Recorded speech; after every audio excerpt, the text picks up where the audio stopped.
Gaming news today is all about anticipation. We've got Stalker 2 previews looking very positive. I'm kind of cheering for this game. It could be looking at a Game of the Year nomination. After everything these guys have been through, I think it'd be great if they got a nomination and maybe even the win. We're going to look at what some of the people are saying about it, and it is going to launch in time to be nominated. We looked into this yesterday. There were also some rumors about the PS6. We're going to look at why those were shut down rather quickly, as well as a brand new update for Hades 2. The Hades 2 update has some good details for those of you that are playing it in early access. And then one of the developers on the Halo Battle Royale has spoken out about the project. Now, if you like this kind of content, I do uploads. We have an upload yesterday about the PS5 being underestimated. Make sure and check that out if you haven't already. But then we come here and we do gaming news today. It's basically a live show where you can drive the conversation. There's always so much going on in gaming news, so make sure you hit the like button, subscribe button.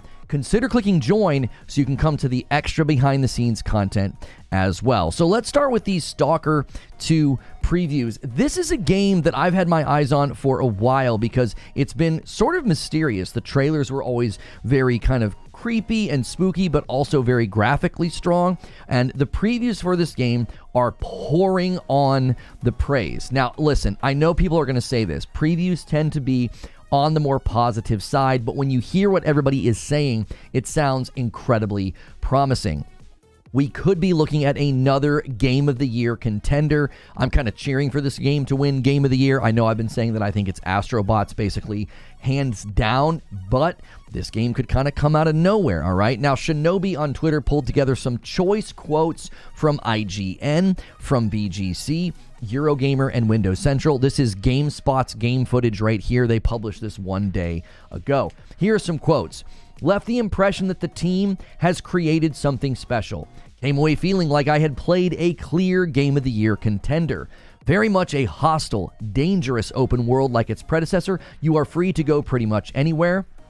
Somebody said they found it refreshing to be challenged with managing resources like ammunition and food to survive. Firefights were described as tense and frenetic, with your gun sometimes jamming mid-combat, having to bandage up wounds, etc., all while enemies rush or outflank you. Then, somebody said, it goes unexpectedly hard on narrative delivery. Info is divulged through involved conversations, with branching dialogue, with full voice acting, and lots of options. Now, lastly, somebody pointed out that you can choose to help an NPC on a side quest, and it can open up a chain of other quests that evolve into a larger story beat that was completely optional. Now listen, these comments don't just sound like your typical garden variety preview praise. This honestly sounds like the team has built something truly unique and special, which is incredibly hard to do in the first-person shooter genre. It's a genre that has just copious amounts of games and interpretations and ideas over the years, and this game is shaping up rather nicely from everything we are hearing, and that one it's just around the corner. So I'm excited to dive into that when it comes out. I'm cheering for that game. It'd be awesome for them to get up on the Game of the Year podium. Now, there were some PlayStation 6 rumors. This is going to be a rather quick one here. There was a rumor, and they posed this to Digital Foundry, claims that a PlayStation 6 prototype was allegedly at Tokyo Game Show. Listen, Digital Foundry answered this in the way that I would expect them to. It's honestly the first thing I thought as well. This is simply untrue, or at the very least, this is incredibly unlikely. Given how the PS5 Pro was just brought to the market, it would not make sense in the timeline of research and development and how hardware is put together to have anything for the PlayStation 6, even in any semblance of production right now. Now, we do know that the PSSR technology is setting its sights on 4K 120 and 8K 60 in the future. That was in one of the leaks, and I have continued to say that they're going to use that technology to build a bridge between the generations. So once devs and studios get accustomed to interacting with the PSSR technology on the PlayStation 5 Pro, there'll be cartilage between the Pro and the PS6. The PS6 is going to have the same tech, but it's going to be better. It's going to have more power to harness. So this thing got shot down incredibly fast. It's not happening. There is no PS6, I don't think, anywhere right now, other than probably written on a board or, engineers researching what they think they might be able to do when the time comes. Now, big update here for people who have been playing Hades 2. The Hades 2 update landed, and according to Eurogamer, it gets a new region, weapon, familiars, and more in first major early access content update. It is called the Olympic Update, and they had the following to say. The Hades 2 Olympic Update, practically mountain-sized, exclaimed Supergiant. It starts with the addition of brand new region. You're going to guess this. If you don't want it spoiled, then I guess mute or look away. It's going to be Olympus. So you're going to be exploring Olympus, the mountain of the gods. Now, currently Hades 2 is in early access, but given the success and the acclaim of the first game, folks are excited for any and all updates to Hades 2. It currently has a 94% overall on Steam, and that is just in early access. Olympus will also have other things as well, pulling from the same article. Olympus consists of multiple new locations, and Supergiant notes today's update also adds new locations to several other existing regions. That's alongside the otherworldly new weapon, Zinth's Black Coat, to be more specific, plus 2 new allies with unique keepsakes and 2 new animal familiars to find. So this game, I really wish I could have gotten into the first game more because I did like it. I just always wanted it to be co-op. These are the perfect games to kind of sit and team up with somebody. We're seeing other games like Ravenswatch and others sort of capture the idea of Hades, but then also offering co-op. Recently, I played a game, Realm of Ink, and I thought the exact same thing, like, oh, this would be so great if it had co-op. I'm a huge fan of co-op because I like to play games with my wife. Honestly, this is another one in the backlog along with the first Hades. I know they make great work. I know they do good things. So be sure to check out the Olympic update if you have been playing Hades 2 or you've been waiting to kind of jump in. Now, another one here, one of the developers that worked on the Halo Infinite or the Halo Battle Royale, the dev exclaimed, according to VGC, it could have been game-changing. And they start their article off, the VGC does, by saying, Certain Affinity was working on what could have been a game-changing Battle Royale mode for Halo Infinite, according to the studio's former design director, Mike Klopper. Now, recently, there was a lot of skepticism about the Halo BR even existing. I'm not really sure why. There were so many rumors about it, people that had claimed they had seen it. Apparently, it had a lot of potential. Here's from the article. Quote, I led a large team of designers working on a canceled Battle Royale mode for Halo. I believe this product could have been a game changer for the franchise. We loved playing it and working on it. It was a fantastic experience in spite of it getting canceled. So, given their switch to Unreal and the change to, Halo Studios as a name, this thing could still happen. We could still see a Halo BR in the future, right? This thing was likely shelved. But a lot of the rumors were that Certain Affinity was working in Unreal. So maybe it's sitting on a shelf somewhere and it gets pulled out of retirement. Stranger things have happened. Look into where Rocket League came from, if you've ever been interested in where that game came from. So you never know. Something sitting on a shelf somewhere can turn into reality down the road. Well, now I have some games for your wish lists or for your radar. And first up, this one's basically one that you should have already played if you haven't. It's Astrobot. This is getting its first speedrun level today. October 17th, they're adding Building Speed. That's the name of the level. There are more levels coming as well, seemingly on a weekly cadence. October 24th, October 31st, November 7th, and November 14th. So every 7 days, you're going to get one called Let It Slide, Spring Loaded Run, Helium Heights, and Rising Heat. Now, you should be able to jump back into this game very quickly. These are going to be the typical sort of run and survive, die, go all the way back to the beginning levels. If you're familiar with the game, those oh-so-challenging levels ended up being one of the shining stars of this game on Twitter and YouTube. Everybody was sort of showing their clears, talking about how tough that it got, and I really found it enjoyable. I got all the bots. I did the very, very last challenge because it's like it was sort of a badge of honor for a lot of people, and there's also some Stellar Blade and Helldivers Astrobots coming as well. So be sure to jump back in or jump in, period, because this is a Game of the Year contender, and I think the potential winner this year, the strongest potential winner. Now, the next game actually has a game before it, and its sequel is about to come out. No More Room in Hell 2. The first game has an 89% overall on Steam, and the sequel is right here, October 22nd, which is just a few days away, and it will release on Steam. This is how they describe it. No More Room in Hell 2 is a terrifying 8-player co-op action horror experience. Find your friends in the dark and survive in a dynamic, endlessly replayable zombie apocalypse. Now, the first one is free to play, which I think would be a great game for community game night for members. So if you guys want to do that, let's hit some member goals. Let's have some big things. And hey, jump in, hit join, pick Member Plus so you can come to all the extra content, because a free-to-play game where we all have to survive the dark and fight off zombies could be pretty fun. So check out No Room for Hell 2 on Steam October 22nd, or just try out the first one for free, and if you like it, then buy the second one and support the devs. And the last one, sort of in the theme of spooky, and in the theme of October being spooky, this one's out today. A Quiet Place, The Road Ahead, releases today on Xbox, PS5, and PC. Currently, I only saw a couple of scores on PS5, but it did have 5 stars. We'll sort of watch this one throughout the day and see how it fares. This one also looks, I think, just great. This could be another great game to play for a spooky game incentive here on the channel. I know you guys like to watch me get scared. We could make Madam play as well. So keep these games in mind in the coming weeks. This week I put Silent Hill 2 up on the docket. You can watch me play and make my wife play if you guys help us hit that goal. Now, they say that this game is a single-player horror adventure game inspired by the movie, so you have to survive in silence. So, quick recap, Stalker 2 previews are looking real positive, maybe a Game of the Year contender.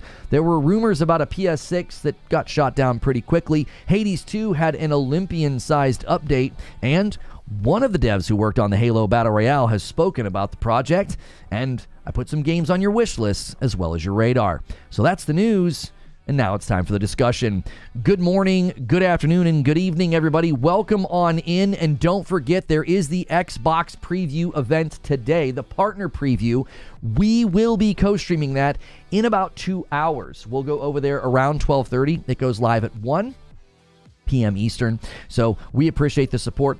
Do me a favor. Let's set our sights on 200 likes, and I've already got some people to thank who have been gifting members already this morning, and you guys are gonna have to go crazy. You went crazy last week, and you're gonna need to go crazy again, because you're running out of time between today and tomorrow afternoon to hit the goal of 500 on the week. But I've already got some people. Let me go to the fan funding so I can see who it was. It was a VIP from Rissick, and he bumps the line to 116. And then Han shot first, and so did you. A gifted member from John always takes it up to 117. Guys, don't forget, if you have member renewals and you're a plus or VIP, you count. All right. Also, upgrades count as 2.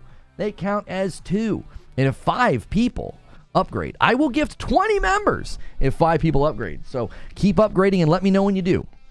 And another one comes in from Joker Quinn. Thank you guys so much. So what do you guys think? We were debating this yesterday, all right, based on, you know, a lot of the things I read from the Stalker 2 previews. And I had a lot of naysayers. They were like, there's no way Stalker 2 could win Game of the Year. And I'm not quite sure why they thought that. But do you think a Stalker 2 Game of the Year nomination is a potential reality, or even a win is a potential reality?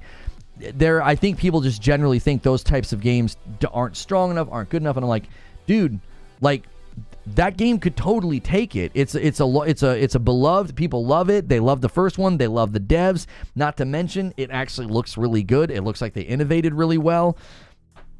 It doesn't look like they just slapped together some game where you're going to sneak around and shoot people, and that's it. It looked like it was actually a very creative combination of survival elements and challenging combat, challenging enemies. It will launch unoptimized. I mean, all signs are pointing to the opposite. We're hearing that it is really well optimized. Call Me TK says, add it on. He renews his Member Plus. Welcome back, TK. Thank you so much. I appreciate it. And thank you guys so much for being here this morning and joining us for gaming news today. If you're like, hey, I'm not interested in Stalker 2, you can always bring up something else. Ask me about something else going on in the gaming news. That's always an option. If Stalker 2 is any good, it has a chance because it'll have political and virtue signal capital like TLU 2. I mean, I played TLU 2, and I don't think that's why it won. I think it won because it innovated on emergent dynamic combat in a way I've not seen another game do since. And I just played it recently, and I've not played a game with that level of emergent combat before, and still haven't to this day. And the storytelling and the dialogue and the writing, that is absolutely not why TLU won. If it scores in the mid-90s, it'll be in the convo. I think if you think it's going to land in the mid-80s. I just hope they didn't dumb down the survival aspects of it, says Harbinger. Well, one of the big takeaways I got from the Stalker 2 previews was it was tough, right? It was like, dude, if you don't pay attention, if you get kind of sleepy, you'll die. Like, the enemies are tough, the environments are tough. It is not going to be a walk in the park. Games Radar said the build they played was full of bugs, and you can see hitching in the gameplay. So Games Radar said that? Games Radar Stalker 2 preview. Hands-on preview, 1 day old.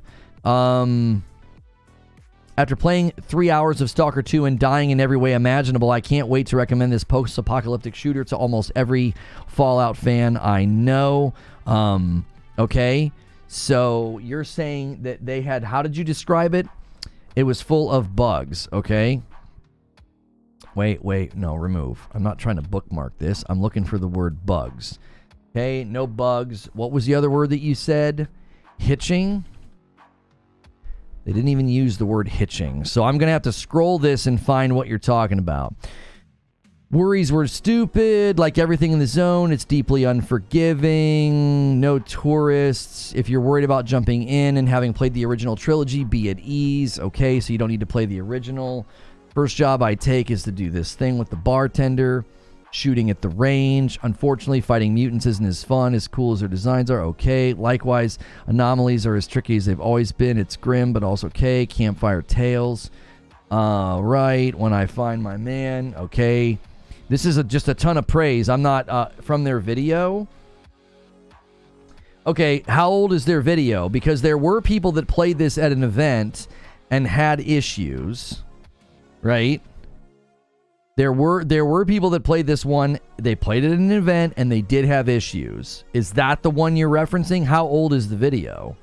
Hang on 1 second.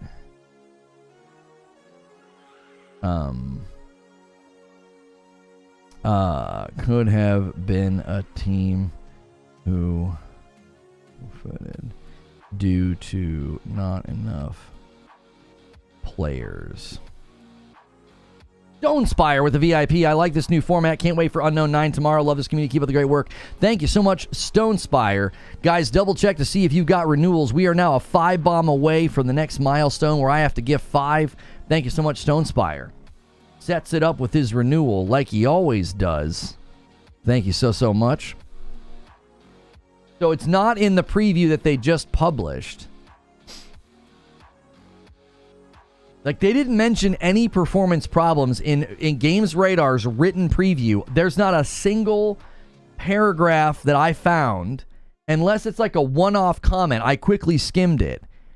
So how old is their video? So their video from yesterday, let's go back to your original claim. You're claiming that in their video yesterday, it was full of bugs and you can see hitching in their gameplay.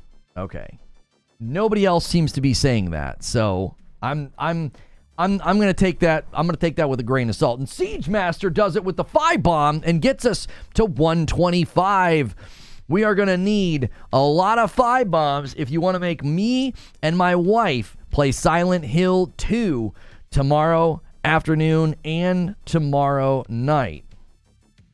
Let me do this. Let me gift the 5 that I own now. Do this.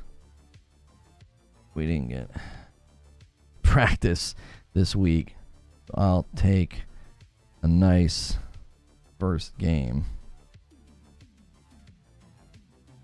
There's the 5 that I owe. And Sneaky Wolf with a $5 super chat tip says, I was really excited for Stalker until I just heard them compare it to Fallout. Well, they didn't compare it to Fallout. They said here, after playing 3 hours of Stalker 2 and dying in every way imaginable, I can't wait to recommend this post-apocalyptic shooter to almost every Fallout fan I know.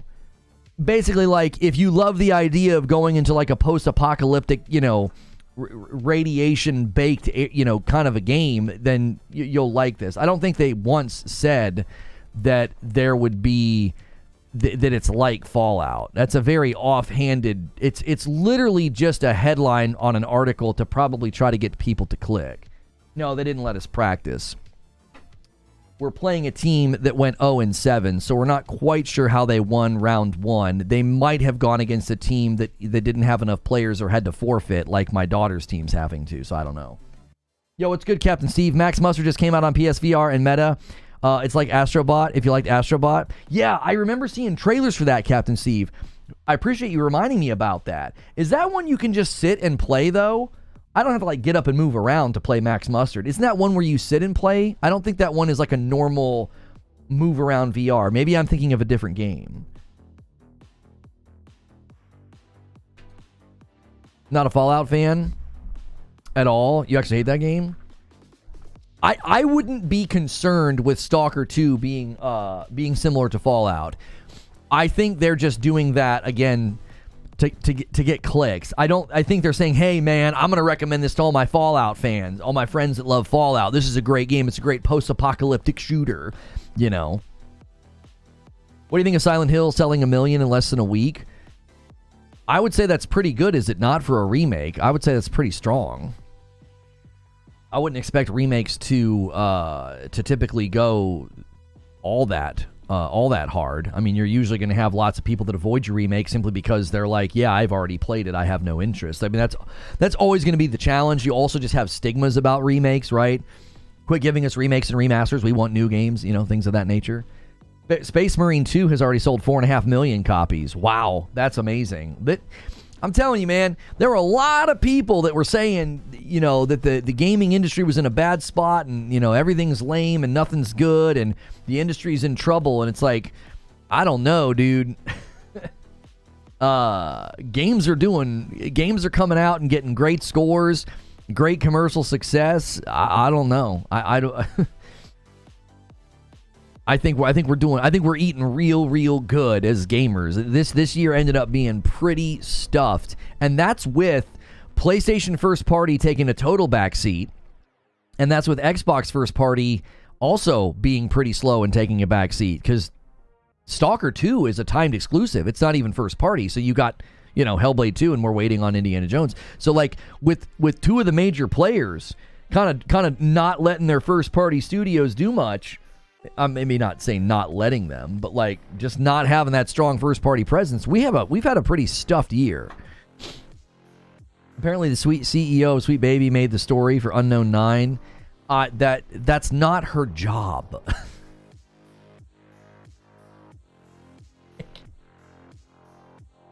I need you guys to do me a favor. I need you to stop watching people and believing people who all do the same thing. Right? They all do the same thing. They use the same font. They put red text on their thumbs. Everything's rage. Everything's angry. Like, I don't think she's been hired to do that for any game that she's been attached to. They're like a consulting firm. You don't have her come in and write the story. Has that been concretely proven that she wrote the story? Like, I've seen that claimed numerous times, and I'm like, I literally don't think that's her job, nor has it ever been her job on any of the games that she's had anything to do. They don't bring her in and say, yeah, can you write the entire story? I just don't think so. I was told Stellar Blade selling 1 million on one platform was a flop, so isn't 1 million for Silent Hill a flop for a game on multiple platforms? Right, Corey?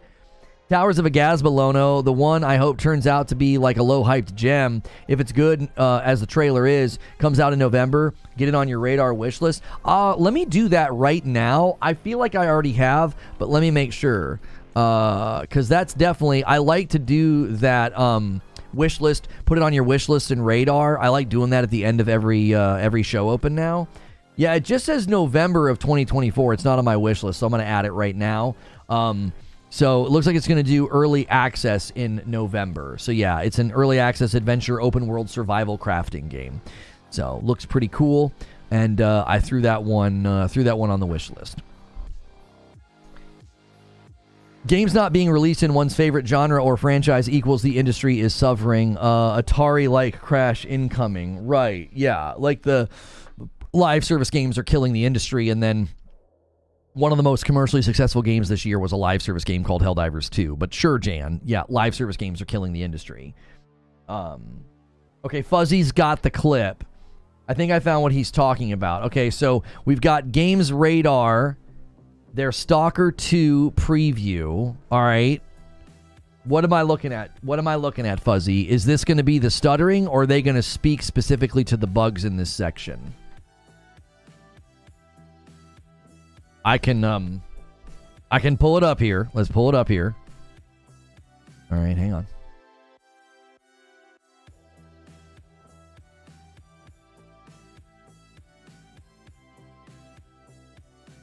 The last 1.5 minutes of the video, okay? Chornobyl was a little rough around the edges. Some of the issues I encountered were relatively minor, like one dog getting its head stuck in a fence, which was lots of bugs. He said most of these are relatively minor. Admittedly quite funny. But others were more irritating, such as quick saving being inconsistent, or finding a quest giver's unreachable body strung through the rafters of a cottage. It's important to note that this is an in-development build. GSC Game World tells me it will be working on polish right up to launch. But given the original trilogy's notorious jankiness, it wouldn't surprise me to see Stalker 2 have issues of its own come release day. That's never stopped me from enjoying the series before, but given Stalker 2's launch will eclipse anything GSC Game World has done before, I'm hoping another month of polish pays off for the sake of making a good first impression to newcomers. Ultimately, I do think Stalker 2 is going to take a lot of players on Xbox and PC by surprise. The likes of Elden Ring, along with a bloom in realistic difficulty modes, shows that we're generally willing to get punished time and again, if it's for a world worth surviving in. The Zone follows. Yeah, whoever it was that came in and said that, you 100% overstated your case. He's talking about minor bugs. He's also talking about things that will likely be fixed day one, like not being able to get to a quest giver and stuff like that. Those are usually things that are resolved in a day one patch. So, again, I think you really overstated your case. Now, if you're saying you saw stutters all throughout their game capture, that could be the result of anything. That could be a result of a bad capture method. That also could be the result of like early version, older version of the game, version that still needs that day one patch. So none of that sounded like, oh yeah, this game's going to launch and be really in bad shape. I don't think that I heard that at all. So, and yeah, a lot of the times when they let these people come to these preview events, they're letting them play an early build that's like a slice, so that they can, give their feedback and response. And then the version you're going to be playing at launch date is going to be, significantly updated. Yeah, we were told it was full of bugs. That's not what he said. That's not what he said. Every time, chat, I always say, let's go check. Let's go fact check the claim. Every single time, it's always less severe. Guys, do me a quick favor. A bunch of you guys just piled in. Welcome on in to the show and the stream today. It's gaming news today. Anything going on you can bring up. We're talking Stalker 2, and the previews are looking very, very good. Take a quick second. Hit that thumbs up button. Hit the like button. It helps out the video. I have concerns over how stable the game will be at launch. Great. He said one more thing that is very meager and not that inflammatory. You said the game was full of bugs. That's what you said. I'll just read your original quote. You said, Games Radar said the build they played was full of bugs. And you can see hitching in the gameplay. So, where exactly did they say the thing that you claimed they said? Where? Because I just listened to that section, and now you're quoting them at 158. I have concerns over how stable the game will be at launch. You claimed that they stated it was full of bugs. We cannot seem to find evidence backing your claim. Right? Like, I'm not seeing it. Like I said, as soon as I read what you said, I was like, come on, dude. Everything I saw was positive. Nobody was talking about it's full of bugs. Like, nobody was saying that. Even in their written review, they don't make mention of it. No, chat's private. Don't read it back. Yeah. You can't read chat logs. I'll sue you. Frickin' moron. Not the guy in chat, the guy from the other day. Right before that, Mark, the reviewer had a buggy quest, but said it didn't impact much. Ron definitely overstated what was it. Yeah, they didn't state what you stated. We gotta stop letting people who hate games and gaming have a voice in the gaming space. Misery loves company, and these people are looking to bring us all down to their level. Have you seen the new Digital Foundry video of Ratchet and Clank on the Pro? They basically find very minimal difference versus the PS5 in terms of visuals and performance. What are your thoughts on this? I don't think that's an accurate summary of their video. That's not what was relayed to me by multiple people who saw it. And that's like, you're on like your 5th account, dude. Stop ban evading. Like, that's against terms of service on YouTube. Like, whoever you are, you're clearly not welcome here as you just continue to make accounts. And what you're stating, funny enough, you come in on an alt and you falsely represent a video to try to get a clip. Yeah, excellent. Man, oh man, I really hope the Twitter blue money helps buy groceries, so at least something productive comes from your miserable existence. Jiminy Christmas. He might be talking about the Series S version. They had problems with the Series S. Yeah, I mean, I had people saying that it was running 60. We had multiple reports saying it was running at 60 on the X, and that they were going to hope to get it to 60 on Series S is what they were pushing for. So, and again, the video in question didn't say it was full of bugs. They didn't say it was full of bugs. They said that he had a couple of minor bugs and one, like a dog's getting its head stuck in a fence. Like, that's going to happen in games. Weird things are going to happen with clipping in these games. That's absolutely not a problem. That happens. He had a couple with the Quest, he said, that were a little bit more annoying. So,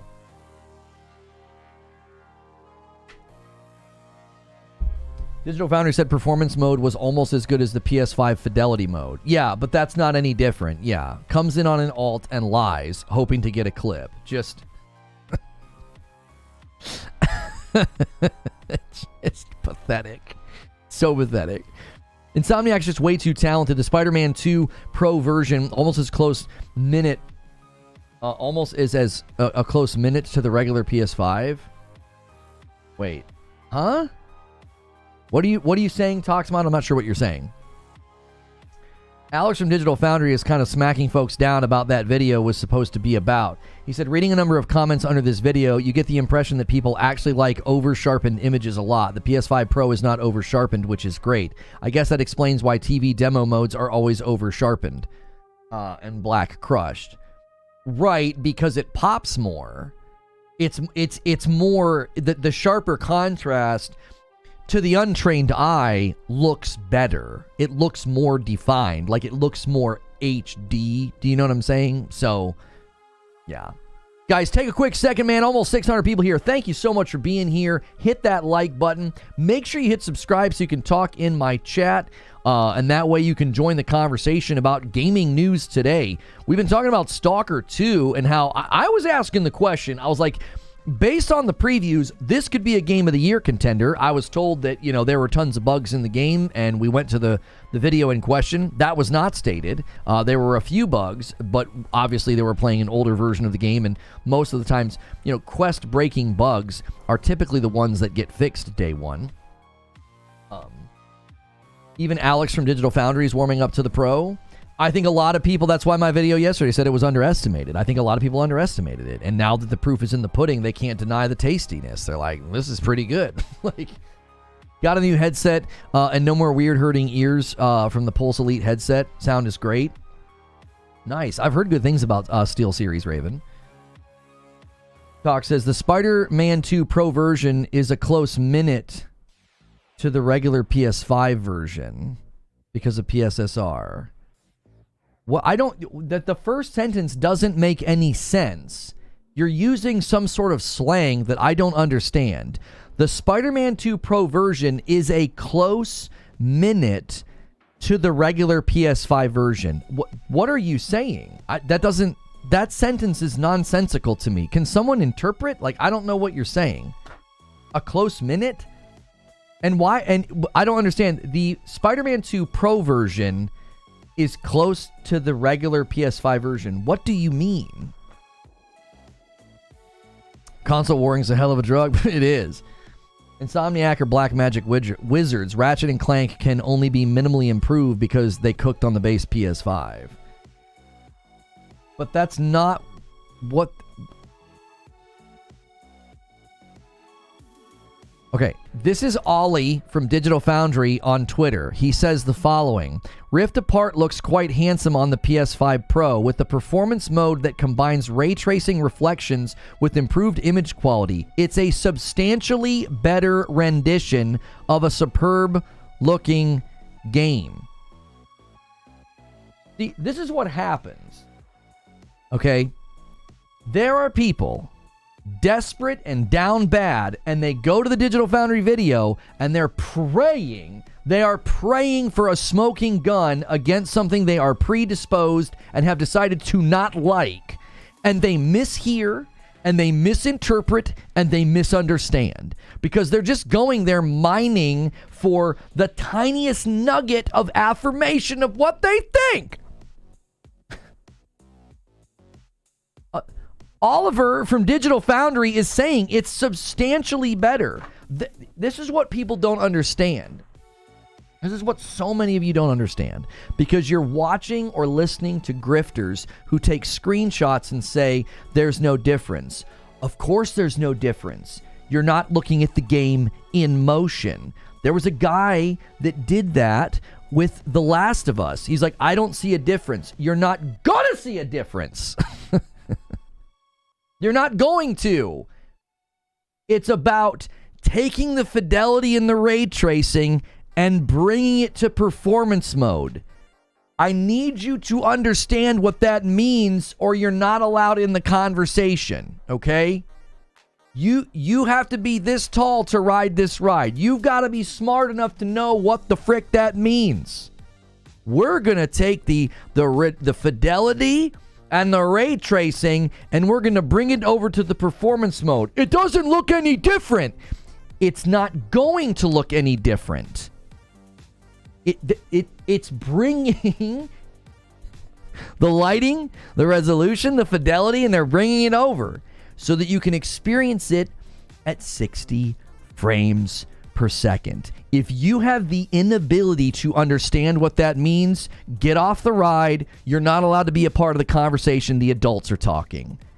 That's one of the single biggest detractors in this conversation is people don't understand what they are talking about. They're looking at screenshots and they're saying, it's the same. It's the same. And it's like, oh, they're telling you it's the same. That's the point. They're saying these are both running fidelity ray tracing. This one just happens to maintain 60, which is one of the biggest reasons for the device. It kills me, dude. To be fair, though, Ratchet & Clank on the PS5 is already pretty perfect. Right, of course. It's going to be tough to see the differences in a game that already looks so good. It's not like going from... if go play the original Last of Us 1 and then go play the remake. They don't even look like the same game. Like, right? Like one's completely next gen and one isn't. It's old. Well, you're not going to get that level of jump going from the 5 to the 5 Pro. That's not the purpose. That's not the purpose. People are basically grifting and lying and misleading people and obfuscating. They take a screenshot, they run to Twitter and they say, look, no difference. What a scam this is. And it's like, the irony of being a scammer while claiming this is a scam. Like, it's they literally, they either lack the intellect to understand what they're talking about or they're just being willfully dishonest. It's both are pretty embarrassing. Because why be dishonest about a plastic box? It's not going to hurt you.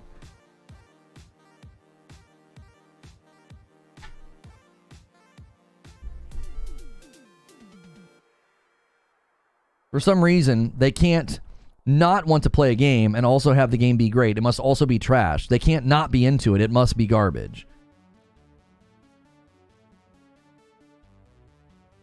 Captain Steve says, dang it, I made a video on how I couldn't see a difference and didn't really see the price reflected in the games. Justification of the price is still a hard one to champion. No, that's fine, Steve. That's an opinion. You're allowed to have that opinion. Going out and using screenshots to misrepresent and say, there's no difference, that's not honest. I don't think you were dishonest. I think you said, I don't see a big enough difference for me to justify the price. That's completely fair. That's like going and looking at an iPhone and an iPhone Pro and being like, I don't see the difference. It's not worth the price. You're making a judgment call as a consumer. You're simply saying, this is what it offers. I'm acknowledging what it offers, and I don't think it's good enough. That's totally fine.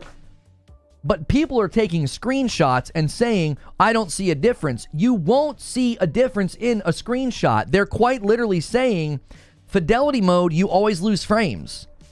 Now you're going to be able to experience fidelity mode and ray tracing at 60. So unless you're watching it in motion on a monitor at resolution, or at least on your phone full screen at the full resolution, of course you're not going to see the difference. You're also dealing with YouTube compression. When Digital Foundry has hands-on with 11 games, and you got John Linneman saying it exceeded my expectations. You got Ollie saying this is substantially different. You've even got Alex from Digital Foundry warming to this thing, and he was one of the detractors earlier on. He was one of the ones earlier this year that said, I don't see the need for a PS5 Pro. I don't see the need. We haven't really tapped into the full power of the PS5. And even now he's warming to it and saying, this thing's doing good work. Like, they're looking at it hands-on, and they're telling you it's a substantial difference. If that's not compelling to you, that is totally fine. You are allowed to not be compelled. But I don't want people being dishonest. That's what I don't leave room for. Right? That's what I don't leave room for. I don't leave room for people just being dishonest. I don't like engaging with liars. I don't respect them. They're filth. They are. Liars are filth. And I don't respect them. So I don't want to waste time talking to them or engaging with them, because they're basically just there to confuse and mislead people. What I do know, Dragon's Dogma 2 on the PS5 was pretty bad. Had mobs pop up right in front of me and would drop below 30. Hearing the PS5 Pro version is slick. That was one of the more impressive results to me, Captain Steve, is when they said the most troublesome area in Dragon's Dogma 2 was like in town. You'd be down in like the 30s and 40s, and it's like mid 50s. I'm like, well, okay, VRR will take care of that. And then when they left town, it was like stable 60. I'm like, well, wait a minute. That I would play Dragon's Dogma 2 if that's the case. It really makes me curious about Final Fantasy 16, because that was one of my favorite games that I had to put down because performance was so bad in the towns and in exploration. All these attacks on the Pro should also be pointed out with high-end PC parts. I'm not sure what you mean. I am never going to try to convince somebody that the PS5 Pro is good for them. All I've ever tried to do when I talk about it is represent the facts. These are the facts. This is what it's doing. These are the thresholds it's hitting. If that's not compelling to you, so be it. At least have the self-respect and the integrity to talk about it accurately and just say, I think it's too expensive. I don't think the difference is good enough. I'm happy with my standard PS5. That's totally fine. FF16 wasn't bad at all. You can have that opinion. I have a different opinion. My opinion is it was terrible. Performance mode in town and in exploration was bad. It was like a stuttery flipbook mess. It wasn't even consistent. It wasn't like it dropped to like stable 40 or stable 50. It was all over the place. It's one thing to go from 60 to 30 or from 60 to 40 and it be stable, like you'll notice the drop, but it's like it's not even a consistent frame rate. So it stutters and it's like feels hitchy at times. You can look past that, and I'm jealous of people that can, because I couldn't take it. Alex Battaglia is already warming up to this. The PC Master Secretary race is going to go crazy. Yeah, I mean, we were talking about this a little bit in morning coffee, and how, like, I tried to enter the mind frame of, like, if I was strictly PC and I was still gaming on my 2080 Ti rig over here that's like 5 years old at this point, I think it would be pretty compelling, and I would be like, hey, wait a minute, that thing's doing what my rig can't. Now, obviously, I could spend money, upgrade my card into a 40 series, but even then, we're hearing this thing's like equal to a 4070. So at that point, I'd do that and match. You see what I'm saying? Like, I think people are being very much, I genuinely think people are threatened. Like, they had this illusion, you know, they had this illusion of like, well, no, my thing's better or this thing's better. And now it's like, yeah, not really. And if you want it to be better, you're going to have to spend quite a bit. There was no question. Back when I built this rig in 2019, it was leaps and bounds better than my PS4 Pro and my Xbox One X. It was leaps and bounds better. It should have been. It cost me like $3,000 at the time. I feel like we're in the same scenario. You got to spend quite a bit more if you want to be leaps and bounds above. The interesting thing is, nothing's really changed. It's just that you don't necessarily have to spend those leaps and bounds to get what's considered like top level performance right now. And I think that's what's causing this disruption in the conversation. It's like, well, back when I bought this rig, I spent leaps and bounds to get something that you couldn't even get on a console. Right? So in 2019, when I put this rig together and it showed up at my house and I'm playing games and I'm like, holy crap, Destiny 2, wow, Fortnite, wow. Like, look at the performance. I couldn't get that on the console. That's why the conversation has changed. Because now, $3K for a PC is crazy? No, it's not. In 2019, for what I have in this thing, that's not crazy. I don't know if it was $3K. I think it was close. I think it was like between $2,500 and $2,700, and then taxes. Right. But to me, that made sense back then. You paid top dollar, and I got top level performance for that era of time, and you couldn't get that on a console. That is what's changing the entire dynamic of the conversation. Now you don't have to do that. You can buy a $700 PS5 Pro and get 4K ray tracing 60 games. That doesn't even that sounds crazy if you think about it. Nobody's actually thinking about that. Like, if you remove the bias and the tribalism from the conversation and you just think, in 2019, if somebody would have told me you can buy a console, Lono, for $600 or $700 and it's going to be at the level of the PC you're buying for, $2,700 or whatever, I would have been like, no. I wouldn't have believed them. That's why the Project Scarlet marketing was so compelling, right? They're talking about a console up to 120, no more loading screens, 4K. They're talking about all this stuff. That's why that marketing was so compelling, because at the time, if you wanted anything close to that, you were building a pretty beefy rig. And there was no even concept of that level of performance on the consoles. PS5 Pro wasn't even close. I mean, not even in the hemisphere of performance of what my rig got back then. Now, that's not true. That's not true. Now, when you pay that level of money, right now, I really wish we could go back in time and just trap all these absolute buffoons and liars. We'd go back and just trap them and say, I want to build a PC that's capable of regularly playing games like Horizon Forbidden West. I want 4K, I want ray tracing, and I want a rock solid 60. And see what kind of a PC they would build. Right? I'd be curious where they'd land.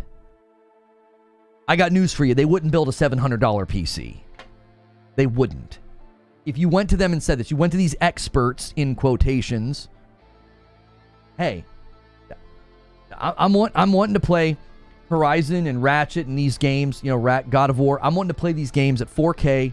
I want to turn the ray tracing on, and I want to maintain 60. What am I looking at spending? They wouldn't be like, well, you know, you crunch the numbers, about $700. No, they wouldn't have. They would have built you a pretty beefy rig. And now something's walking into the market that's offering that for $700. This wasn't a thing back in 2019 when I built my PC. It wasn't even a conversation. It wasn't even a thought. It wasn't even a thought that you could get that level of performance out of a console. It wasn't even something you would have dreamed of. That's why the marketing for Project Scarlet, Series X, and PS5, it was very powerful marketing because it was going to bring something to the console that we hadn't yet seen, really. Higher resolution, no more load times, and 60 up to 120 FPS. That seemed crazy. It seemed too good to be true. It kind of was. It kind of was. But in general, that maintained for the last 4 years. I believe that gap was still somewhat maintained. That if you really wanted your 4K, your ray tracing, and your frame rate, if you wanted those three to kind of be banging at the same time, you would have to buy a pretty powerful PC. Or buy a more mid-level PC and sacrifice one of those things. Turn the resolution down, turn the ray tracing down or off. You'd have to sacrifice one of the group. Or a little of both. You know, turn the resolution down, only some of the ray tracing, and then you can maintain 60, right? So that gap was maintained for the last 4 years, and that gap just went like this. And it's like, wait, what? That shouldn't be possible. Prior to this gen, Eugene said, the difference between PC and console was enormous. The gap was so large, PCs were brute forcing ports. That all changed. The gap with mid-range was closed, and some people haven't figured that out. That's almost precisely what I was just saying, yes.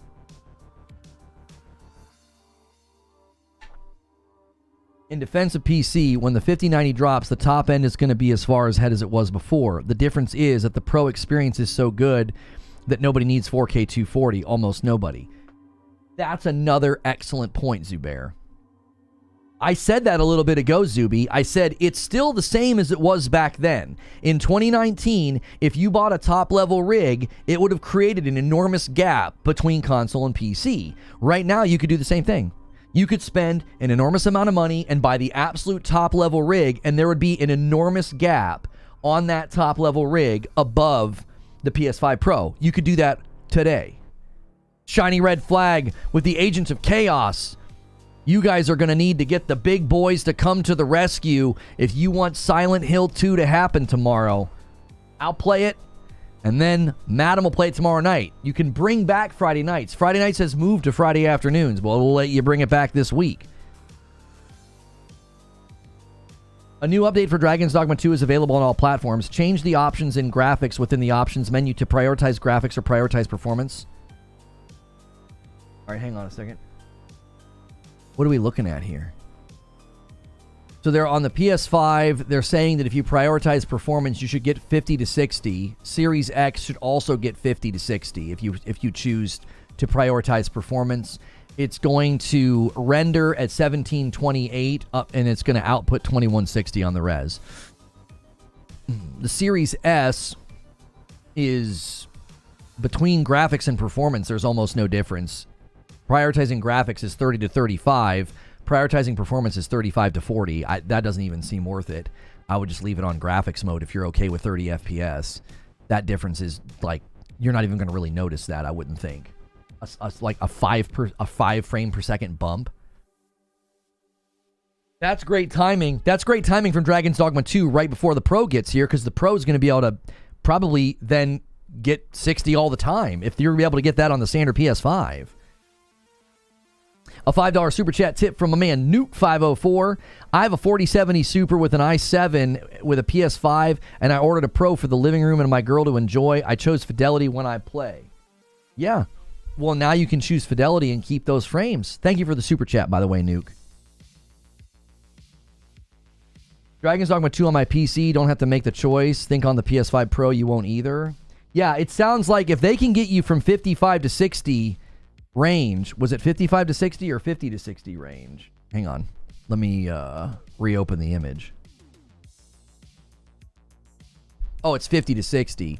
Yeah, I mean, if the PS5 on performance can get 50 to 60, I think they should have zero problem holding 60 on the Pro. They should have zero problem holding 60 on the Pro. Let me open Discord over here so I can open your images. Sven says, a lot of folks hang up was the lack of stable 60 FPS on console. Now that it's a possibility, the gap will never feel as large.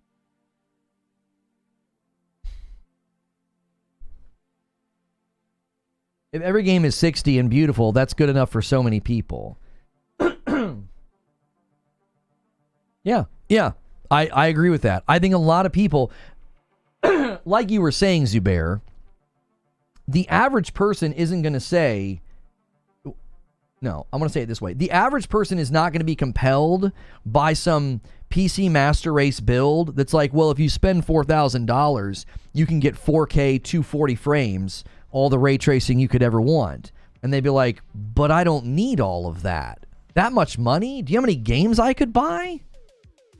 Do you know how many video games I could buy for that much money? I just don't think they're going to be compelled.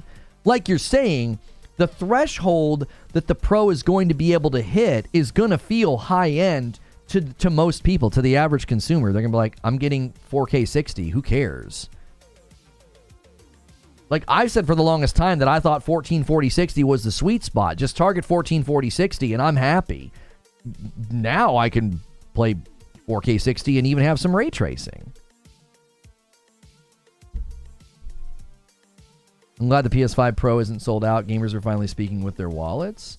I mean, I actually don't think... What is this?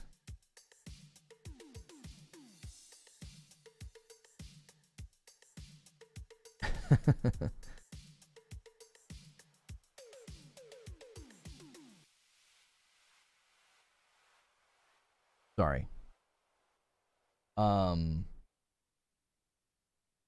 I'd rather spend that $3K on a 75-inch TV and maybe a better AVR. You mean tacos I could buy with $3,000 extra dollars? Yeah, I mean, sorry, I got distracted. One of the soccer families texted me. But as far as I'm glad the PS5 Pro isn't sold out, gamers are finally speaking with their wallets. Yeah, they did speak with their wallets. It was the #1 console sold on Amazon in like 5 or 6 regions. It's clearly a piece of hardware that's in demand and is selling well. It's also a pre-order, which means selling out wasn't likely to happen because between now and it releasing, they can have production of the device. I also think people are remembering chip shortage, then stock shortage, then, hey, it was really, really hard to get these things when they first came out. Yeah, because they didn't have a lot of them. They were struggling, with it. They were struggling to get the raw materials. They were struggling to get the chipsets. So it's like, I think everybody interprets that as, oh, that's the norm. When you bring something like this to the market, it's going to be almost impossible to get your hands on.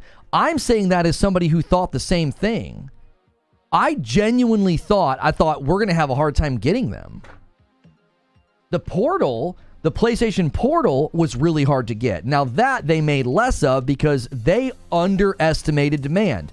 According to all of their earnings reports, the PlayStation Portal exceeded demand almost every time they would resupply. It was like, we didn't expect this many people to want that. So I think with the PlayStation 5 Pro, I had the wrong thinking as well. I thought, yeah, this thing's going to be almost impossible to get your hands on for the first month or so. But they're not in the same scenario they were 4 years ago. They're not like struggling with production or struggling to get them made. I love the retro-looking PS5. Hope we can get the side plates and the joypads. Yeah, I did like the look of it as well. I like the box especially. I thought it was really cool how they made the box look like the original PlayStation 1 box.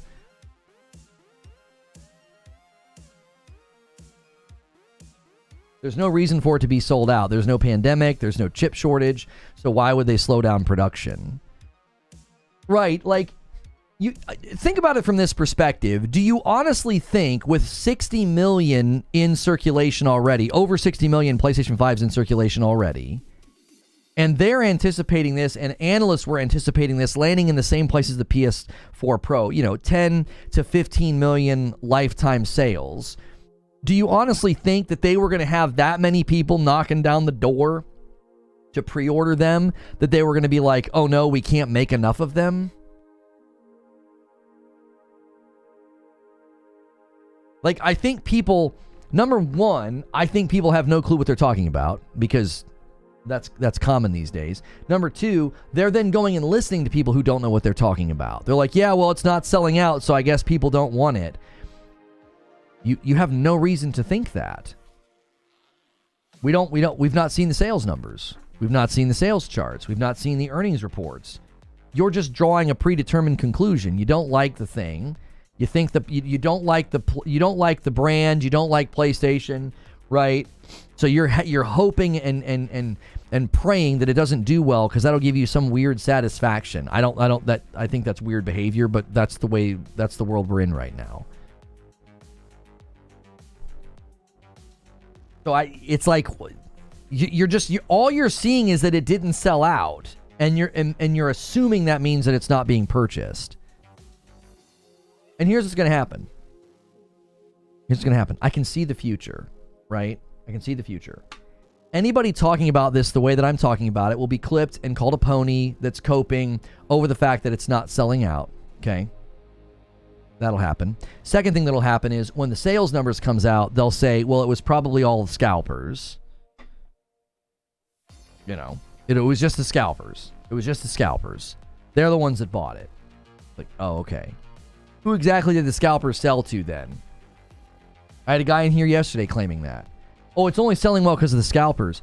I'm like, who are the scalpers going to sell to? It hasn't sold out. So you got to choose which narrative you want. It didn't sell out. Therefore, scalpers are not going to have any reason to buy it. And secondly, if they're the only ones that bought it, then they're all just going to sit on it, I guess. I don't like the brand, excuse me. I have a PS5, I love it.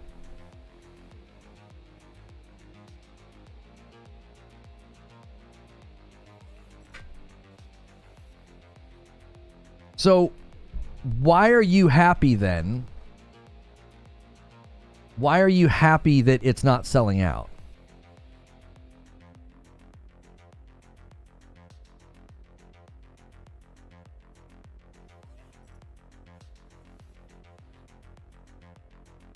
Yeah, when we interacted like this the last time, when the PS5 Pro first came out, you and I were in agreement that it not having a disk drive was ridiculous.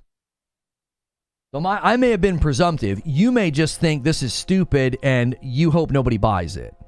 You have a PlayStation 5 and you think the Pro is stupid and that nobody should buy it. And so you're glad that it's not selling out. I was just trying to see if you had commented on this before. And you had. You were here when we did our PS5 Pro reaction stream, and you and I were in agreement that it should have a disk drive.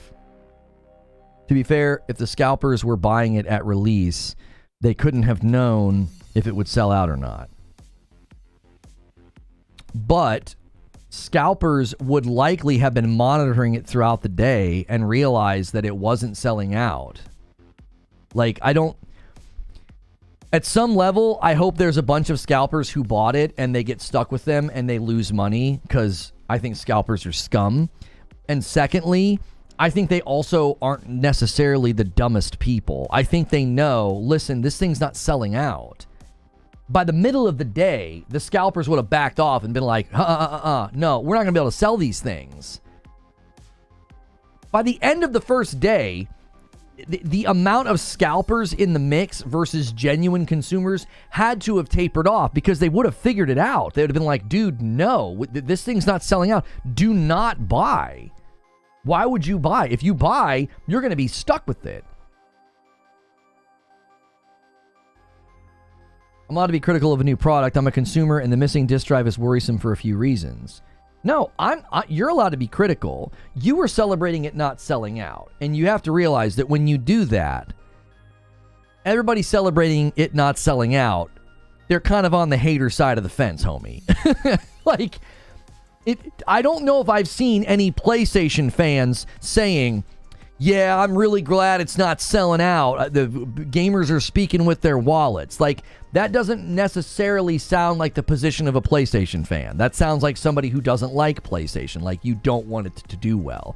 If your concerns are, if I'm imagining what your concerns would be given the disk drive situation, you're like, I don't want the consumer to give positive reinforcements to behavior that looks like what Apple does, where they start giving you less things in the box and they start charging higher premiums.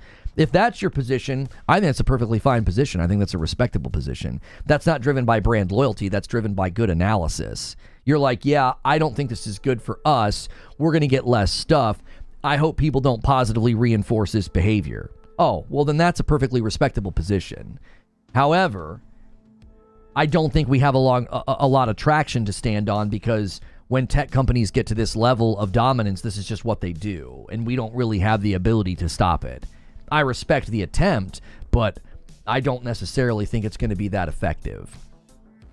Guys, take a quick second. There's a ton of you here. Smash the like button. Let's get 300 likes on the video, and double check. Hit the $ at the bottom of the chat and see if you have a membership renewal, right? See if you have a membership renewal. You guys could really bounce back the member count today. And if you don't, you're gonna make things impossible on yourselves tomorrow. I don't know. MASH can't always come to the rescue. So see if you guys have any renewals, because you've already paid for the membership, and when you celebrate the renewal, it adds to the goal. Yeah, the 30th anniversary was scalped, undeniably, because you immediately saw it on aftermarket, like the reselling platforms where you can go sell stuff. The disk drive's not missing. The disk drive is optional. It's not different from the launch of the PS5 digital and physical. I mean, there's one. Roger with a Member Plus renewal and bumps a line to 127. And Fuzzy gifts a membership and takes us to 128 and 129. Detective Seeds bumps a line with his VIP renewal. Thank you very much. Guys, if you've never done a membership before on YouTube, consider doing one right now. Instead of waiting and hoping for a gifted, man, jump in, get involved, click join, pick Member Plus. It's $6 a month, and you get into behind-the-scenes extra content every single day. And Chrome has done this weird thing again. It says not enough memory to keep the page open. Like, I'm sorry, what? What, Chrome? Are you feeling okay? I have 65% of the system memory not being used right now, Chrome. Are you okay? They pushed out an update recently that must be causing something internally with the software. I don't know what the heck they're doing. And another gifted member comes in from Stone Spire. I know what Stone Spire's doing. 130. 150 is the next milestone. He's trying to tempt a 20 bomb. Chrome had a long night. Yeah, apparently. And a single gifted from Patrick Q comes in. Chrome had a long night. Yeah, apparently it did. So to be precise, the issue is not the product, but the price value of the product. If the digital PS5 Pro was $400, we would not hear any complaints about the lack of a drive. Potentially. Yo, what's good? Hardcore magnanimous gentleman. Sheriff Bruce Lee with a VIP. The Troll Ono just say blank is better than Ori and the Will of the Wisps. Hey. We don't need to start saying really hateful things, okay? Calm down.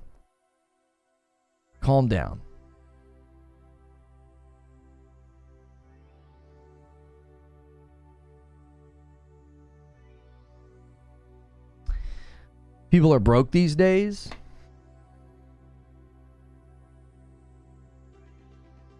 Well, yes. Yes, there are people that are struggling to buy certain things. I think that's always a constant. Every single era of time has had people in those situations, and you also always have luxury items at, really, really high prices. Claire Obscure Expedition 33. Is it going to be a $50 game? Huh. I wonder if it's going to be on the shorter side or something. Do they have a release date yet for that game? Claire Obscure Expedition 33, you can pre-order it right now for $50. It's saying, oh, it'll release on December 31st. That's a placeholder for next year. Yeah, it's coming out next year. I didn't think it was going to be a $50 game, though. I wonder if it's on, like, the shorter side or something like that.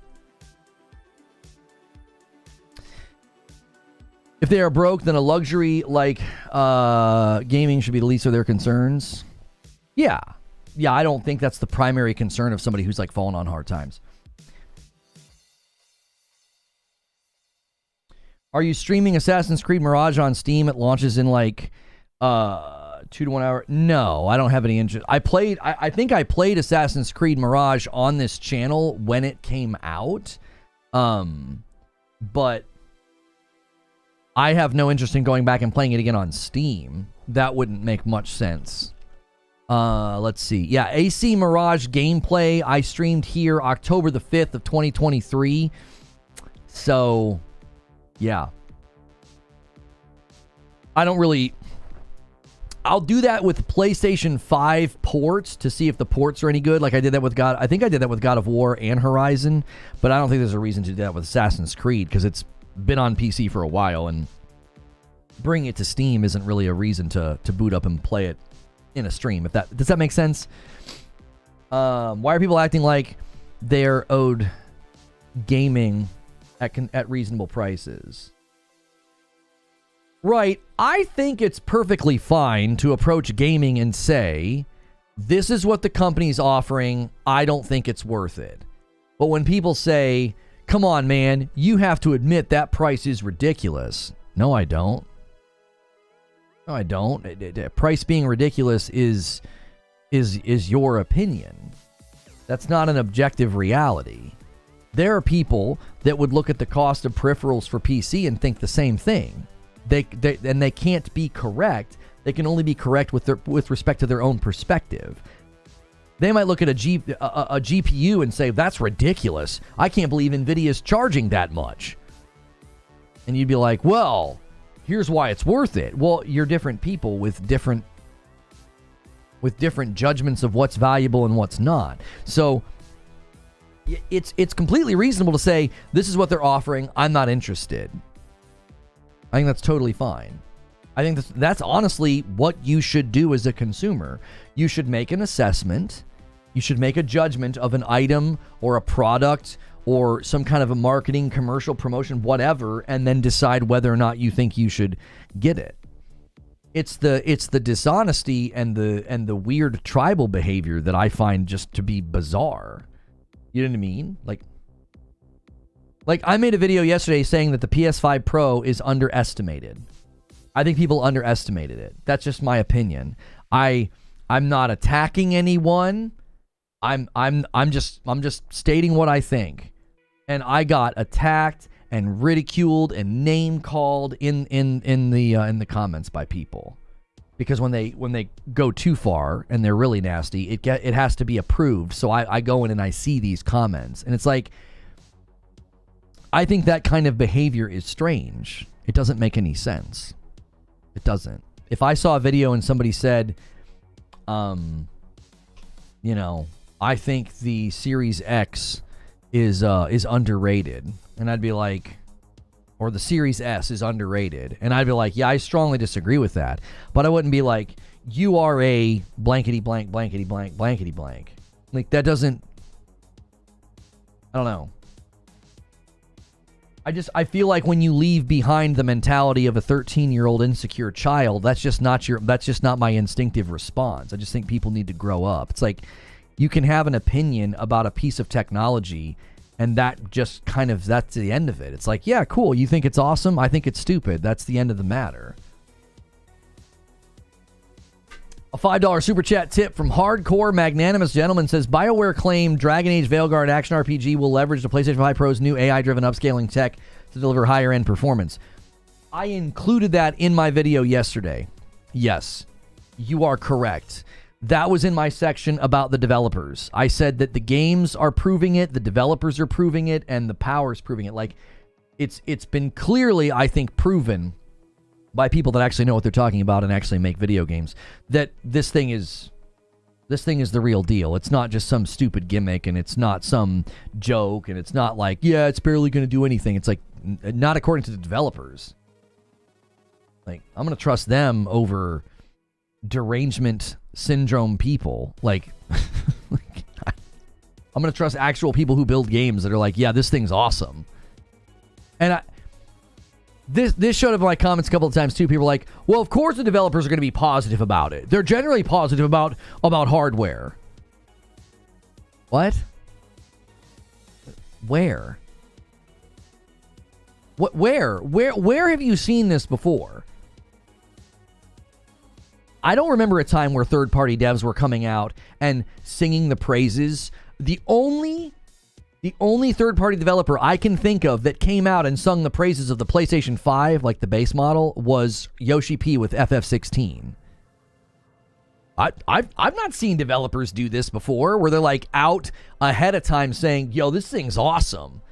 We're going to utilize some of this tech to great effect. I didn't see anybody doing that with these consoles. That's not common. And I did that, Team Charlie. I said, why don't you go ask all these devs what they think about the Series S, if it's common for devs just to sing the praises of a console. Printab was 17 months. People lack understanding that different consumers want different things. There's a reason Volkswagen owns everything from Skoda to Bentley. Thank you so much for 17 months. Crinab, if you're paying for that membership, you're going to want to upgrade to Member Plus. It's $1 more, but then I get to count you in the count every month, and I can't do that because when you're at standard membership, I can't tell the difference between you and gifteds, and we can't count gifteds because I would be counting them twice. Guys, double check too. There's a lot of you here. Man, make sure it saved your like. Do a quick check. Sometimes YouTube just updated. I don't know if you guys noticed, they changed that bottom area below streams and videos. It's rolling out regionally. You might not have it yet. It looks really nice.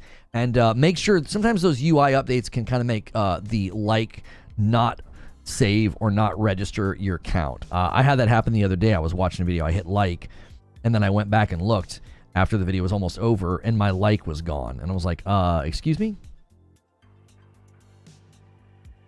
Alan Wake's Lake House expansion is going to release on October the 22nd, according to a leak store listing. We will probably get that release date today at the Xbox Partner Preview event, which, by the way, guys, if you're looking to watch the Xbox Partner Preview event, we will be co-streaming it here, so you don't have to go anywhere. We're getting questions submitted by the members. You guys can do that anytime you want. Anything you want. What's that from? Let's go with the first question here from Perfect Image. This is something you could do as a member. So you're telling me without PS5 Pro games can't perform 60 FPS? No. Where did I say that? I didn't indicate that. Did anybody here indicate that? I've not seen anybody say that. Andrew Mandrew with 19 months. Loving the gaming news show, Lono. Sorry I can't upgrade it this time, but will soon. Hey, Andrew, you've been here a lot. 19 months is a long time. No need to apologize, brother. I just want people to get credit. If you're paying for your own membership, I want you to get credit in the count. I really do. And if you're at a spot where you can't, that's totally fine. A lot of you guys are on Gifted, and you have a red badge or a gold badge. That means you've been here a long time, and that's support in and of itself. So I don't think anybody has indicated that you can't get 60 FPS without the Pro. The purpose of the Pro is... Oh, you're asking? Okay, well, let me say it this way then. Because I thought you were saying that I said that, and I was like, I don't think I said that. Right now, when I go to play any of the first-party games, Spider-Man, Ragnarok, Horizon, any of them, Ratchet and Clank, Returnal... If I want 60 FPS, I have to turn stuff off. I turn off ray tracing, I turn off the fidelity mode, and I turn on performance mode, okay? The purpose of the Pro is to eliminate that. As often as it can, it's not going to be able to do it with every single game, but the purpose of the Pro is to eliminate that. I get to pick performance mode, and I get to keep ray tracing. Maybe not all, some. I get to keep fidelity. So that's the point. The point is not to rescue us from 30 FPS games, because that is another lie that continues to be spread by people. Yeah, we're still getting 30 FPS games. Yeah, there's going to be PS5 Pro enhanced games that are 30 FPS. No, false, not true, completely made up. Completely fabricated. Number one, there's been virtually no 30 FPS games this gen. And the small handful that did launch at 30 FPS have patched their games. Redfall, Starfield, Plague Tale Requiem. So, what do you got? Gotham Knights? What a compelling case of a pattern. We're really getting a lot of 30 FPS games, guys. No. Oh yeah, there's going to be games capped at 30 FPS to get the PS5 Pro enhanced game. I'll wait. I don't think it happens. I don't think it happens. I mean, just look. Let's just take what happened today with Dragon's Dogma 2. A game that launched with a bottleneck and performance issues. And what have they done since launch? They have tried to give you more frames. They just launched an update today. And now you're going to get between 50 and 60. And that's on the standard PlayStation 5 and the Series X. Meaning the Pro will probably be fine. So this idea that, oh, well, you're still going to get PS5 Pro enhanced games that are capped at 30. No, false. I think that was some of the worst reporting I've ever seen. It was a vague statement from a leak, and it was grossly misinterpreted, or intentionally interpreted in a way to give you a really great headline. I think that was terrible reporting. And I think Tamer is correct. I think the next thing they're going to do is they're going to say, oh, well, Hogwarts Legacy still has a 30 FPS mode. Yes, because they're going to have an insane ray tracing mode for people that still don't mind 30 and they want all the pretty ray tracing. They want everything. And there's still going to be a performance mode that has been elevated. The performance mode of Hogwarts is going to be elevated on the Pro. It's going to incorporate some of the ray tracing and some of the... It's going to incorporate some of the fidelity features from the fidelity mode of Hogwarts. That's quite literally what it's supposed to do. Until Dawn is 30 FPS and is PS5 Pro enhanced. It's not a 30 FPS capped game. That's not true. If an old game is capped at 30... But that's not a PS5 Pro enhanced game. An old game won't be PS5 Pro enhanced. Now, they could obviously go in and do some things to get the label, but old games are going to get what's called game boost. They're just going to automatically get a boost. Almost every single game, they have said, if it's like an old gen backwards compatible game, it's just going to automatically get something called PS5 Pro game boost. That's not a PS5 Pro enhanced game. It is 30 FPS. So, it's capped at 30 FPS, is what you're telling me. Right now, Until Dawn is capped at 30. That's a capped game. And it's been played on a PS5 Pro capped. Until Dawn Remake, capped at 30 FPS. It runs at 30 FPS. So does it hit 30 FPS sometimes, or is it always 30 FPS?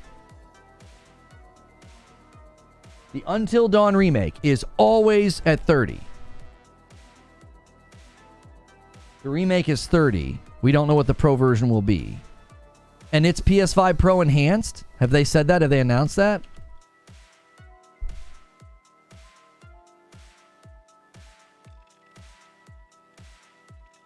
Has that been officially claimed?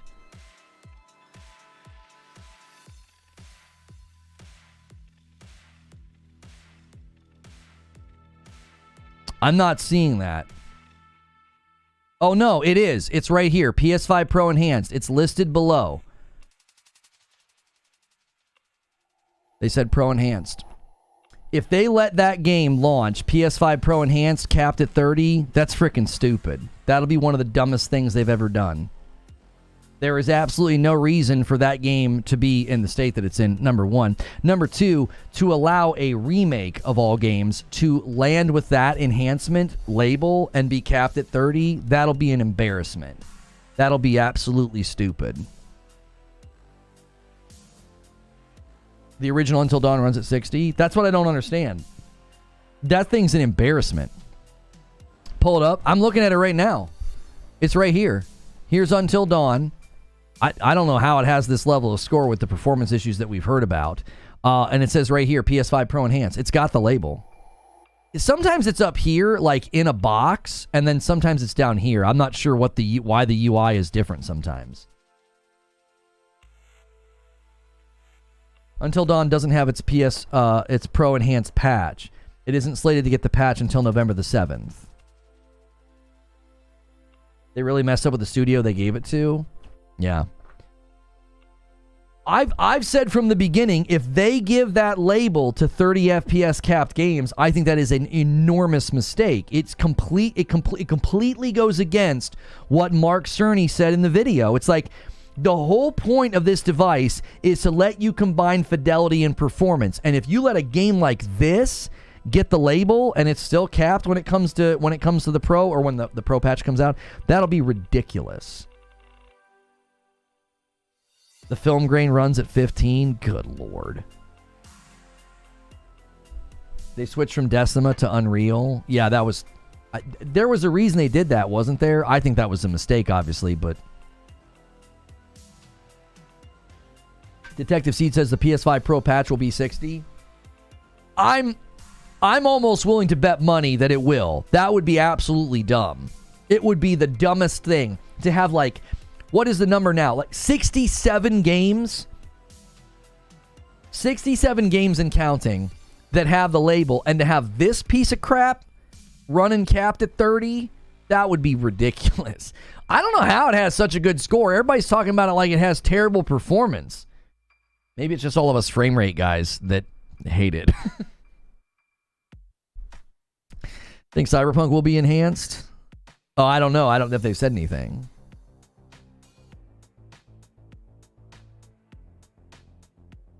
Fans are concerned about Until Dawn PS4 could be delisted following the remake. Yeah, I don't know why they did that either. I doubt the studio had any experience with Decima. Yeah, I mean, if they went to a studio that had no experience with Decima to do this remake, I mean, that might have been why, which again, I think is just incredibly stupid. It was like when they included Iron Galaxy in The Last of Us Part 1 PC port. Like, what are you doing? Like... It's one of your most valuable pieces of property. Why don't you should be treating that like it's a Fabergé egg. You should be treating that with grace and care, not like, here, you dummies do it. Like, what? Air Dry More? You separated your name into spaces. Is that on purpose? Thank you for 26 months. October, Metaphor, Dragon Ball, Neva, Dragon Age, Silent Hill, Alan Wake 2, Physical, 8-Bit Adventures 2, Sonic, Mario Party, Teenage Mutant Ninja Turtle. Where's the games? Wait, what's 8-Bit Adventures? 8-Bit Adventures? Why? 8-Bit Adventures 2? Is that what you're talking about? Oh, gosh. Sorry. I forgot I had my PC unmuted. 8-Bit Adventures came out in January of last year. What are you talking about? Let me add you to the count. 133 on the week. Hang on a second. Patrick with a question as a member says, not sure if it's your type of Rogue, but have you looked into Streets of Rogue 2? The demo is on Steam right now. I think I looked into Streets of Rogue to like play with my wife. I feel like there was something about it that I didn't think she would like. Wait a minute, this actually looks really, really good. Maybe it looked too twin-stick shooter? Maybe she doesn't like twin-stick shooters. Let me watch this here. Let me see. I can't remember what it was. Maybe it was the original Streets of Rogue, and it looked like it was going to be pretty intense, like twin-stick shooter. Maybe I was incorrect. Immersive open world sandbox. Or you can build? Fight your way to power, build, hack, slash. Oh, golly. Just ran right into it. This reminds me a little bit of the game we called, the game we played called, oh, you start with a, it's got a guy in the front, and he has a crowbar. So is it it's called Streets of Rogue. Is it a rogue? Simulation open world RPG action roguelike. Online co-op, LAN co-op. Where does the rogue elements come in? It looked more like a building sim. It says something about 60 FPS in there. All right, hang on a second.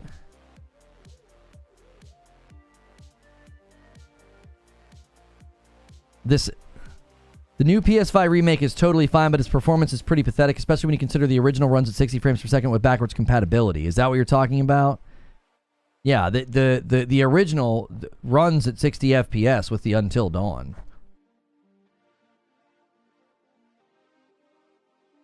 8-Bit Ventures 2 came out this week on console. Not sure if it was on PC prior. Yeah, it was on PC January of last year. So yeah, that must have just been a staggered release to console.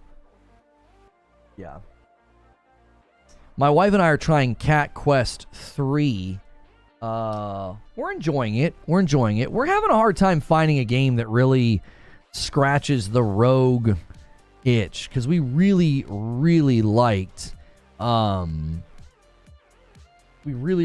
Gunfire Reborn. We need something in that vein.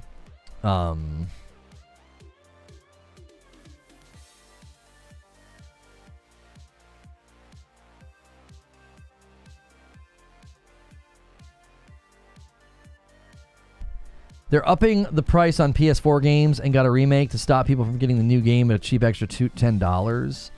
Yeah, the Horizon Zero Dawn thing was hilarious. Like, people, I had somebody leave a comment and they're like, I can't believe you're defending that, you know, blah, blah, blah, corporate shill, whatever. They only have they have pretty limited vocabulary with their insults. So I was like, so let me get this straight. The game was on sale all this time. You could have bought it all this time. And they invest money into a remake that you can get for $50. Okay, I can get for $10 as an upgrade.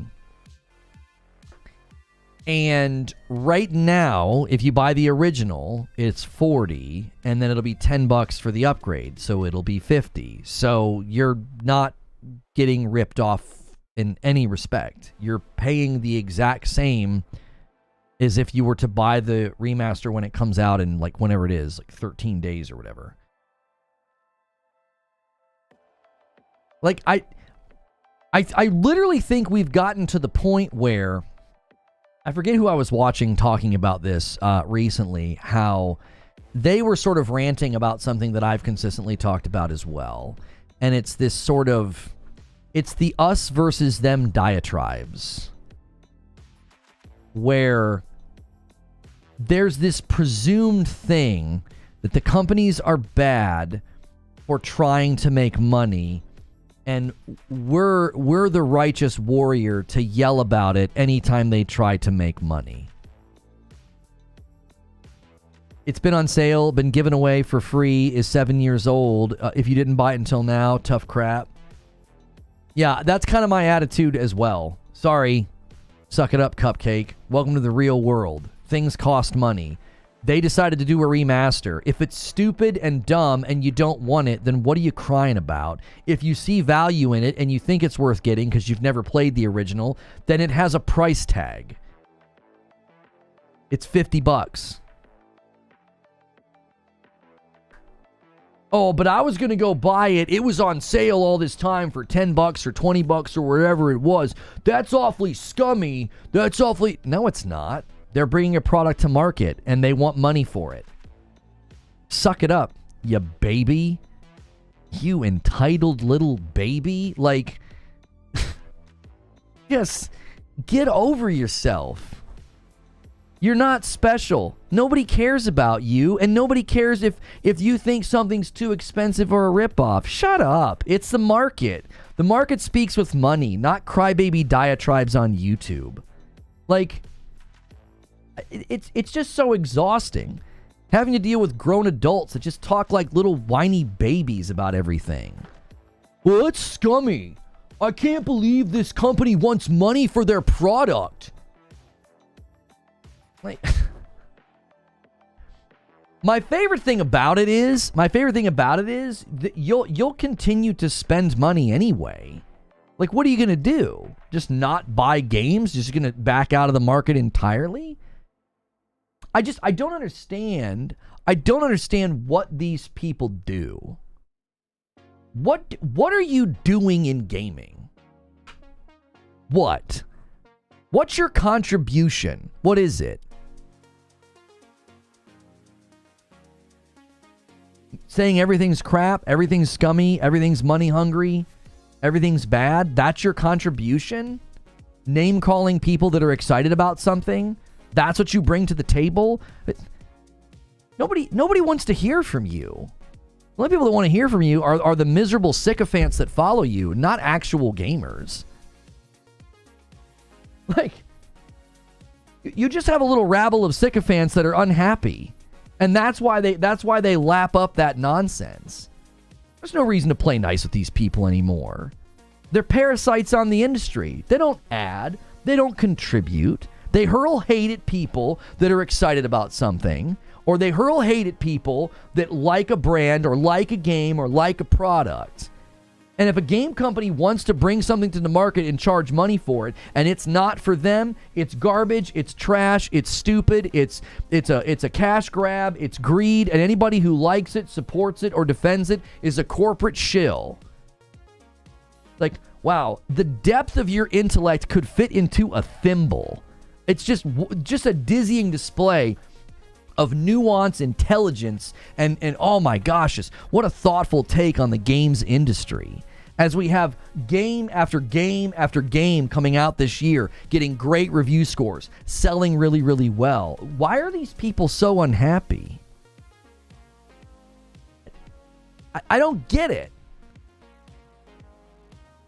I don't get it. I'm like, what's with the misery? What's with the discontent? What's with the anger? It doesn't make any sense to me. It is a wonderful time to be a gamer. I've played really, really big budget, awesome games this year. I've played little indies that have been awesome this year. I've played games in the middle, whatever we want to call them. Whatever you want to call them. We debated this earlier, whether they're double A's, indies, triple A's, doesn't matter. I played everything from the big blockbusters down to little indie rogues this year. Dude, I'm having a ball. I really don't get, like, if you're so unhappy, if you're so discontent and miserable, then find a hobby that doesn't make you feel that way.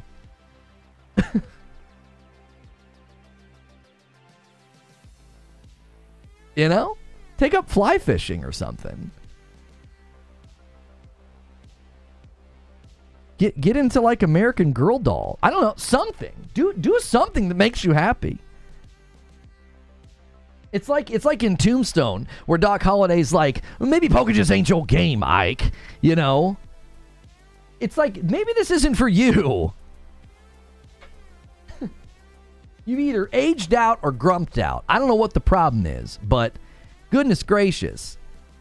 Every time I turn around, we've got another game coming out with a great score, and everybody's singing its praises, and it's selling well, and then you come to YouTube, or you come to certain feeds, or you come to certain platforms, and you would think that the world is on fire, and that everybody just stubbed their toe 5 seconds ago.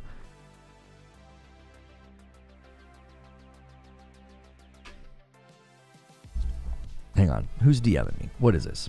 1 second.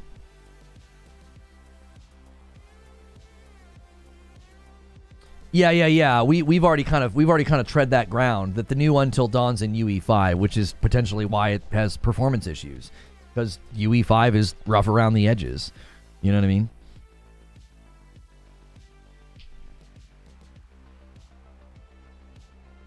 The virtual signaling for consumer advocacy from content creators on social media is some of the worst form of pandering I can think of, up there with the anti-woke stuff. Right, it's like, yeah, I'm on your side, this is terrible. And it's like, no, it's not. It's a company that's coming to the market that's trying to make money. Every company's doing the exact same thing. Hang on, I don't want to leave that open. There we go. Got a question here from Deity Anubis. Do you think Stalker 2 will get the Pro Enhanced label? Yeah, so this is a question that we've been dealing with. Oh, hang on. I need to schedule the Xbox stream. I want it to actually be on the channel long enough for people to see it and not just like right before we go over there. We're going to go over there in about 40 minutes. We're going to go over there in about 40 minutes. So, yeah, this is an excellent question about Stalker 2. So we kind of talked about this a little bit yesterday about, you know, how exactly are they going to handle the PS5 Pro Enhanced label?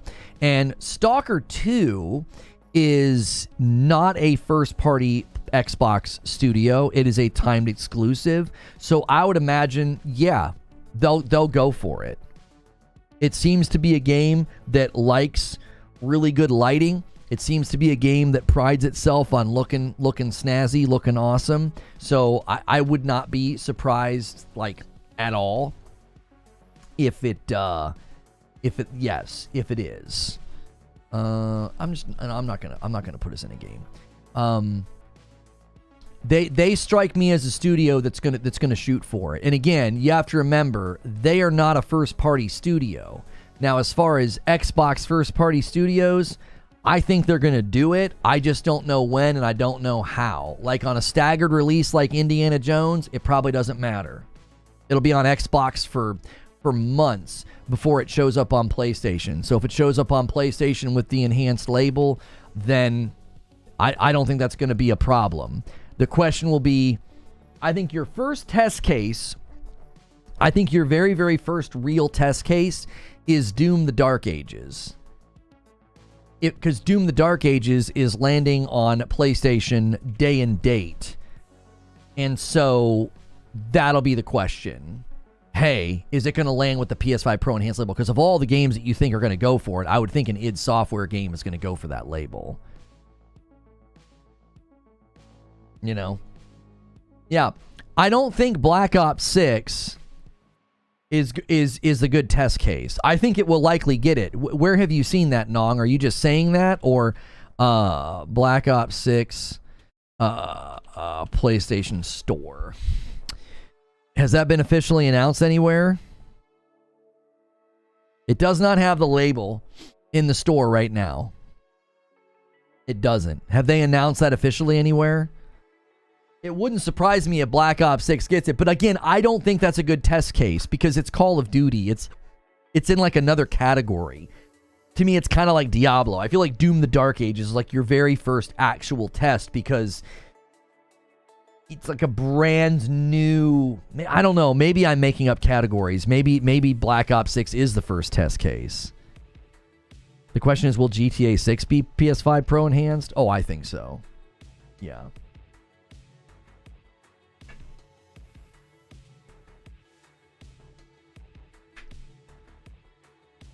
They may not want Black Ops 6 enhanced for competitive purposes. It could be enhanced just in the campaign.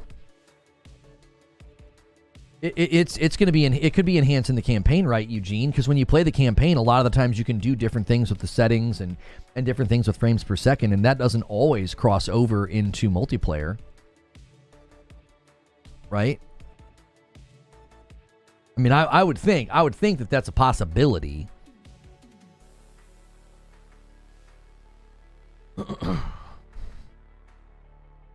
But a day and date release, you know, how Xbox handles that, I do. I think that's going to be an interesting experiment because it's like, well,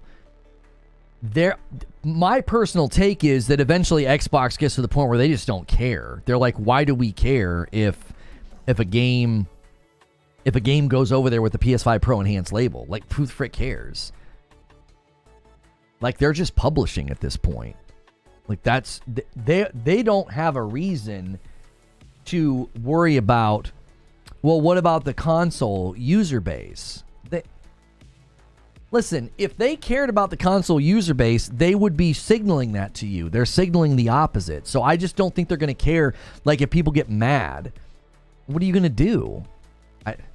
You're either already in their ecosystem spending money or you're not.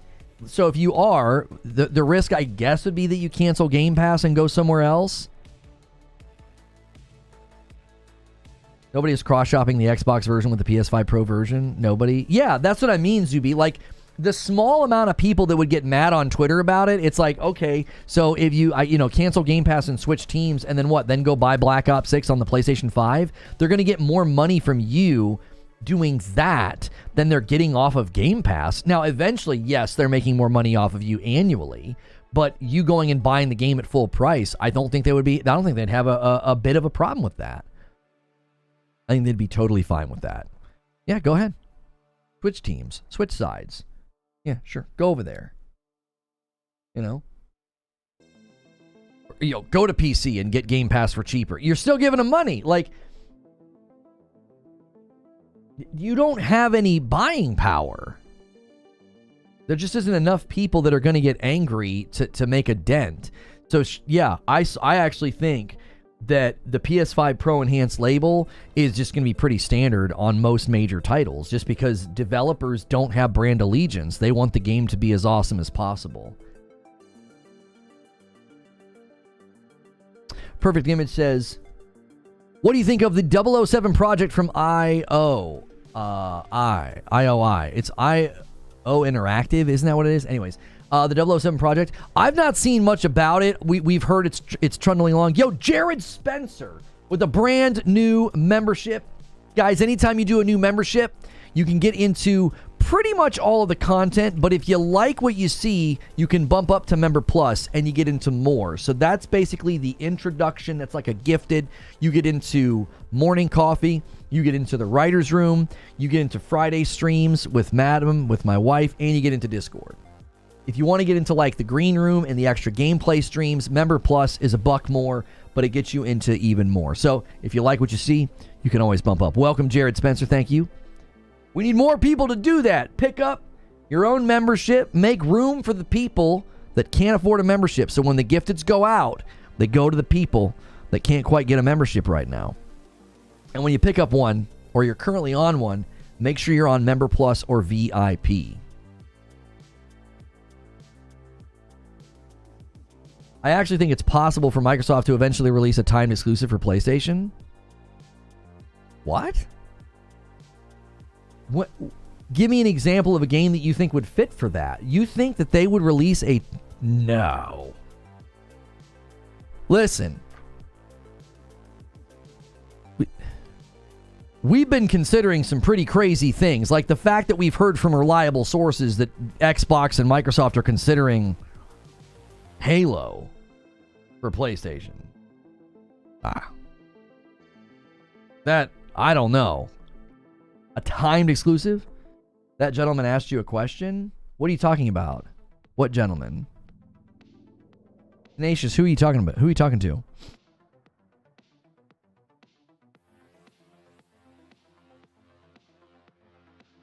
Sony would have to pay for an exclusive. Why would Sony do that? Yeah, I don't think that would be ever. I don't think that would ever happen.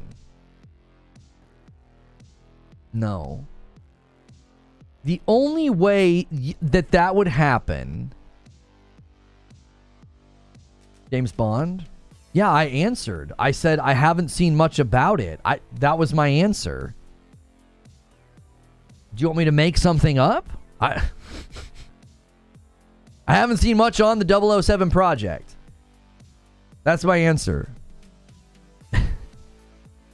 You could ask me about, truck beds in Fords, and I'd be like, I don't know much about that. That would be my answer. It'd be a pretty short answer. I've not seen much about the 007 project.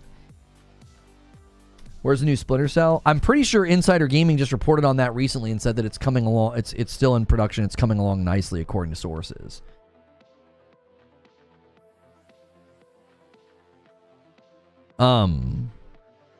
Jared says, cheers, pal. Just tuned in yesterday, and I like your takes on the industry. I think this format is dope. Looking forward to checking out the other content. Keep it up. Thank you. I really, really appreciate that, Jared. I appreciate it, man. Always good to have new folks jumping in, man. Yeah, let's just make stuff up. Amusement is more important than truth.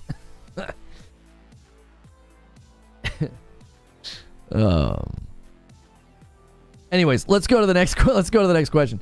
Stonespire says, will you be checking out Red Dead 1 since it's a PC port, or Dragon Age Veilguard when they come out? Definitely checking out Dragon Age Veilguard. As far as checking out Red Dead 1 on the PC port, I honestly don't know. That felt like such a nothing burger with the public. It just feels so late that nobody really cared that much. I loved Red Dead 1. I remember I played it a bunch, and then I remember I played the zombie DLC. I remember back in the day, that was when I took a screenshot. I took a picture with my phone of my television when I got like the horse that was on fire, and I posted on Facebook to show my friend. Like, I was geeking out. I loved that first game, but that was like a lifetime ago.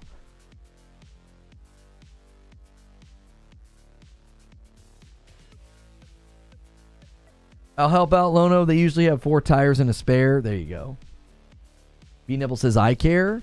Yeah, I mean, I've just kind of like, okay. I mean, we could maybe check it out in the green room or something and sample some of the gameplay. We covered it that day, and I made it like the lead topic, and just nobody cared. It just didn't even register on the Richter scale. It was just kind of like, yeah, that's cool, you know. I feel like people want Red Dead 2 to get the 60 FPS patch more than they care about the first game coming to PC or coming to Steam. Like, I'm counting the days until it's on PC. Haven't touched it in 14 years. Yeah, I mean, I have fond memories, and I loved it. But as soon as a game gets around 10 years old, I'm just sort of like, remake it, or I don't really care. Nice shirt. Thank you. This is another one from 80s Tees. You guys can continue to use code Lono over there on 80s Tees. If you guys go over there and see some shirts that you like, let me know if you use the code. I'll hit up the owner again and say, hey, you know, I'm going back through my backlog of shirts and people are using the code again, and see if we can't get them to send me some shirts again. That was a long time ago. PS6 rumors. Yeah, there were some PS6 rumors. I included it in the opening rundown. They got shot down pretty quickly. There's no merit to them. The shirt command doesn't work anymore.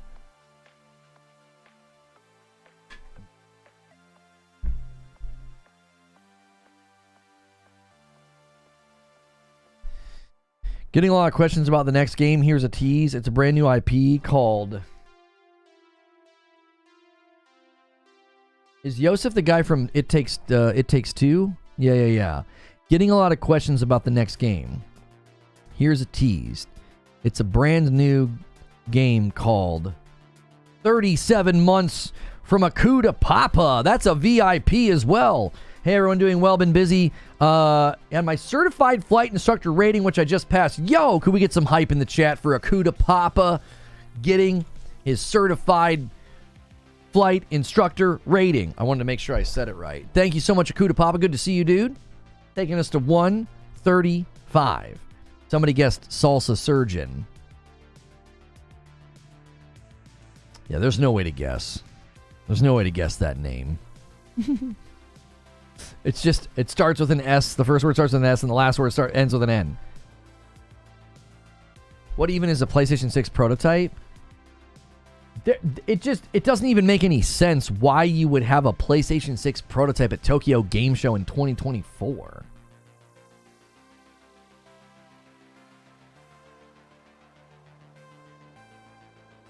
New IP, Haze Light, announcement for Game Awards. Yeah.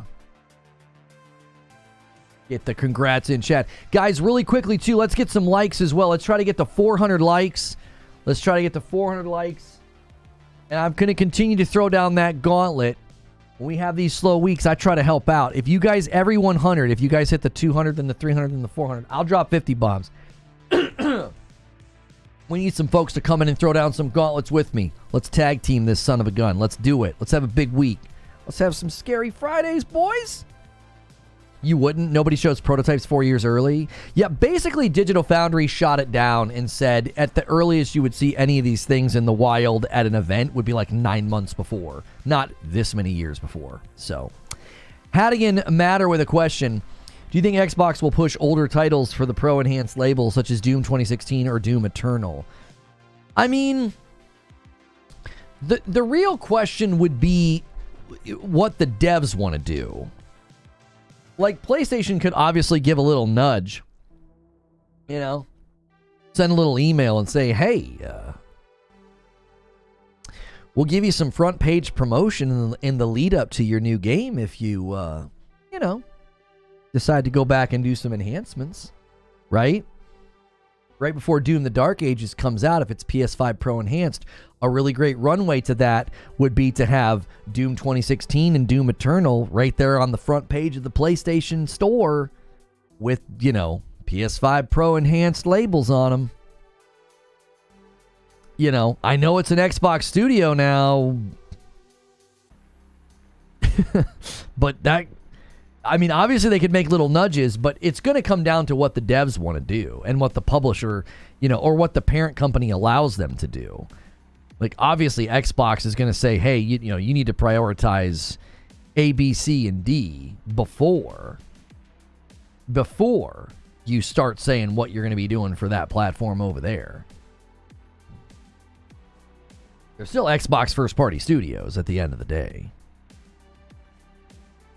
They tape out the SoC, 2 years ahead of launch? The specs on that thing haven't even been finalized yet. Yeah. PlayStation 6 is not even, there's not even like a raw version sitting somewhere. There's just no way. It's just too early. You guys can submit questions the same way that these fine gentlemen have been submitting questions with the question command. If you want to be a part of that, you got to be a member, so consider joining or gift some. And Noah says, do you think people who still think Last of Us story was trash have something wrong with their noggin? No. They're totally allowed to think that. They can think that. And I can think completely differently. People, listen to me now. I mean, I'm going to say it. A lot of people that didn't like The Last of Us 2 story never played it and read lies on the internet about it. That's the facts, Jack. And they have a lot in common with these other people running around screeching and seething and malding about stuff that's not true, like photoshopped images of Aloy, you know? Like, these people are all in the same campground hanging out. Their pitchforks are always ready. And I'm here to tell you, a lot of the people that seethed and mauled over The Last of Us 2 story, they read a bunch of lies about the story. I played it. It's exceptionally written. The character that everybody hated is one of the best characters in the game. And I didn't like her, and I didn't like playing as her. And I'm here to tell you, it's exceptionally done. And she is the best character in The Last of Us 2. Abby's the best character. She is. Incredible range, incredible story arc, beautifully acted. The people that are like harassing the actress who portrays her in the TV show, these people need therapy. It is a video game. It's a video game. Story's trash. You're free to think that. I'm here to tell you, I was a skeptic. I couldn't believe the game beat Ghost of Tsushima for Game of the Year, because Ghost of Tsushima is one of my all-time favorite games. I was a skeptic. When they started making me play as her, I didn't like it. And I was like, you know what? I got to the end, and I said, she's the best character in the dadgum game. Ellie's infuriating. The other characters are great. But they made Ellie infuriatingly stupid and frustrating. Like, that was one of my main criticisms, is they made Ellie kind of stupid. I didn't like that. I didn't like what they did to my girl Ellie. Story was good, but Ghost of Tsushima was better. You know what? I'm okay with people thinking that, because I thought Ghost of Tsushima was excellent. And I could not believe that Last of Us won. And then I played it, and I thought, good golly, this is excellent. I mean, it is... Listen to me. There are things that you can experience in The Last of Us Part 2 that There was only one section where I got frustrated with the combat. You're as Abby, and it's like a huge shootout. It's a big open area. I felt like it was too open. I felt like the sight lines were too long, and I got frustrated. One time throughout the entire game that I felt that way. The entire rest of the time, I thought the dynamic, emergent combat in that game is unmatched. And it came out 4 years ago. I am dead serious. The way play that game, play one sequence, and then play it again, and then play it again, and then play it again, and play each sequence differently. Sneak, kill, guns a-blazing, chaotic, whatever you want to do, especially when there's real people around. I think it's the best when you're playing against the human players. I had a sequence where I was trying to sneak. It went belly up on me. I got grabbed. I killed somebody. They freaked out, got angry that I killed their friend, called out, grabbed me, was cussing in my ear while they're trying to choke me out, took them out, shot a guy in the leg. He falls down. He's screaming. He's drawing attention to other people. I shoot him in the face to shut him up. Some guy up on a building. Now he starts shooting at me. That would never happen to you if you played differently than me. It's completely emergent. It's completely dynamic and in response to your actions, mistakes, choices, or victories. And I'm telling you, it's unmatched. You cannot play a game right now with a system like that. It's unmatched. That's why it won Game of the Year. It's not just some movie game. If you believe these rubes and dolts on Twitter, it is not just a movie game. It is one of the most brilliantly crafted games that I have ever played. And I was a skeptic going in. I thought, I just don't know. First game was great. I loved it. It was an amazing experience. I don't know how this game won Game of the Year. And then I played it. That's just a fancy way of saying you failed stealth and got detected? No, it's not. That's called reductionism. You just reduced everything I said to one sentence, which just shows that you either don't understand what I said or you're just trying to be quaint and cute. That is not what happened. I played plenty of games where you fail stealth, and that ain't what happens. I have played plenty of games where I failed stealth, whether it's any of the litany of Assassin's Creeds or Splinter Cell or Far Cry. I've played a litany of stealth games. I have never played a game like that, ever. And all of that is just like the undergirding of this phenomenal story. Do you want to know what a feather in the cap of Naughty Dog is? Is how angry people got at what happened in the story. That means they had you. That means they cared. You were gripped. You cared about fictional people. That is excellence in storytelling. That is excellence in storytelling. You cared. You were angry. You thought, what in the world? That's how you tell a story. That's how you tell a story. Voice acting and the writing, what they poured into that game, it deserved every square inch of Game of the Year when it won. It did. It did. And a bunch of angry weirdos lied about the game because the story got leaked. And it had to deal with a bunch of nonsense, toxic PR before it came out.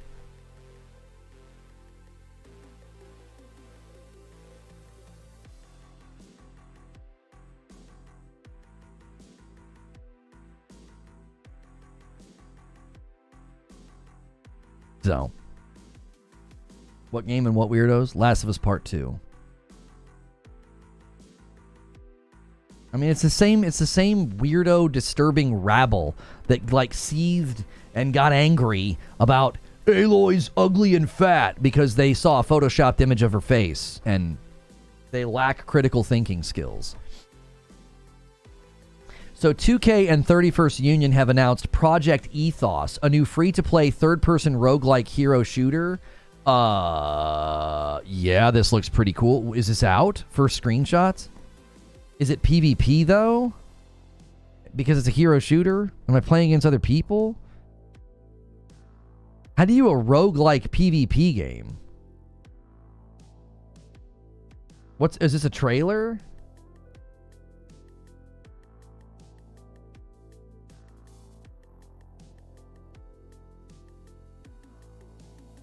Community playtest this weekend. Yeah, it's PvP. I have no interest. Oh, so the rogue element, that feels more like a MOBA. Like, as you play, you get abilities. Like, you can do that in Smite. It's weird that they would call that a roguelike. It's PvP.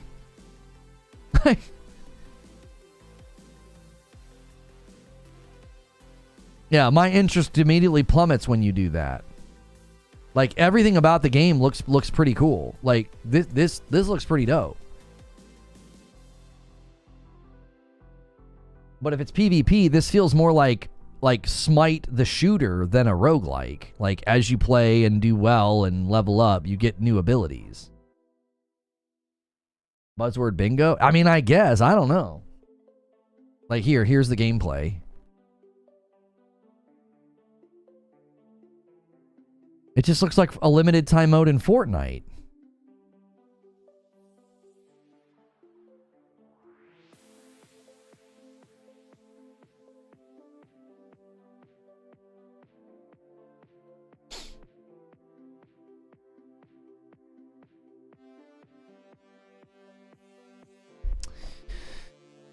Hang on, I wanted to scroll up. Somebody said something about where was it?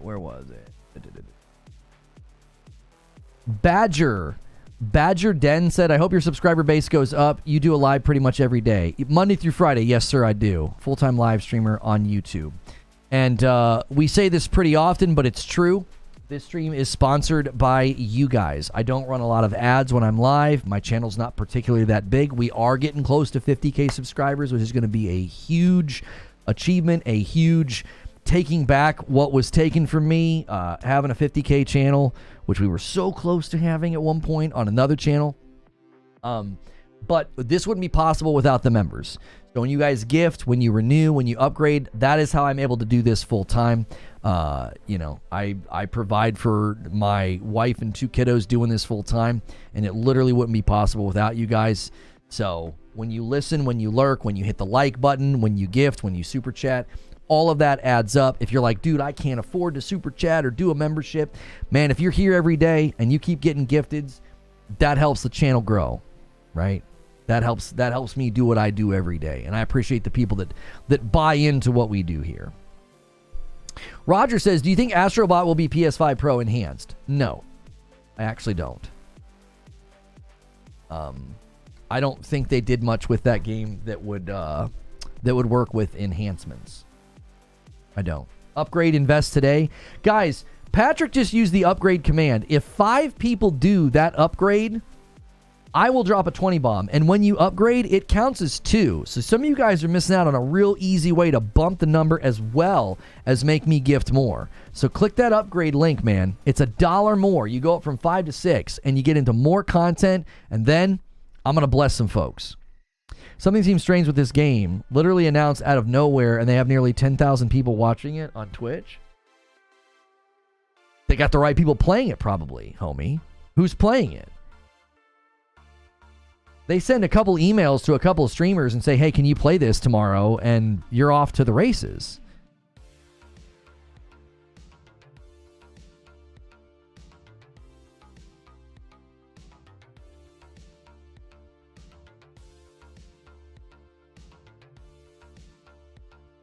Legit Gaming Leaks is got to be one of the funniest accounts. Literally nobody is playing it yet. Okay, hang on a second. Oh, Project Ethos. Oh, they have 8,000 views. Stream will start soon. Are they on the front page? They might have brokered a deal with Twitch. Come on, boys, do your research. Let's see here. Yeah. Boom. Right there. As soon as I pulled up Twitch, look where they are. They are literally the first stream when I pull up the main site. I mean, bam. So they likely paid for this placement. Yeah, that's why they have so many views. Chat's probably not super hype because a lot of people are probably passively watching from the homepage. Eugene says, I'm behind. Listening to the TLU 2 discussion, that gameplay is like nothing else. Like I said at the beginning of that rant, a lot of the people that rage and yell and scream about The Last of Us Part 2, they haven't freaking played it. They haven't. They believed a bunch of lies that they read on Twitter, and they're like, they let a trans kill Joel. It's like, oh my gosh. All right, guys, you guys got 10 minutes before we go to the partner preview. You guys are going to be up against a wall tomorrow. You can make me play Silent Hill 2. You can make my wife play Silent Hill tomorrow night. But it's not going to happen. It's not going to happen if we can't get there. Let's see. Xbox partner preview, October 24th. Okay, this is the correct stream. We'll be switching gears in just a second to watch this. And I'll go to the other side just for now. I'll probably go back over there.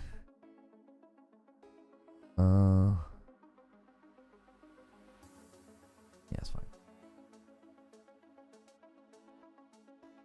No, T-Lu 2's not on PC, no. Mm-mm.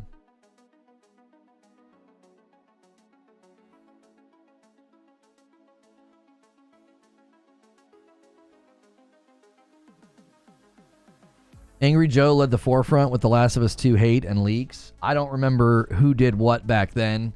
The summer of 2020 wasn't a great summer for me, so I didn't get to really pay attention to what was going on. So, this should be over quick. This is going to be a 30-minute broadcast. Going to be a lot. Going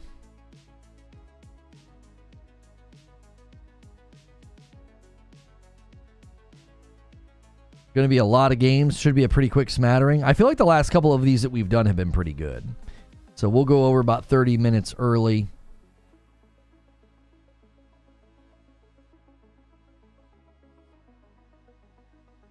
Almost spent the summer conning us into buying him a TV. That was 2021.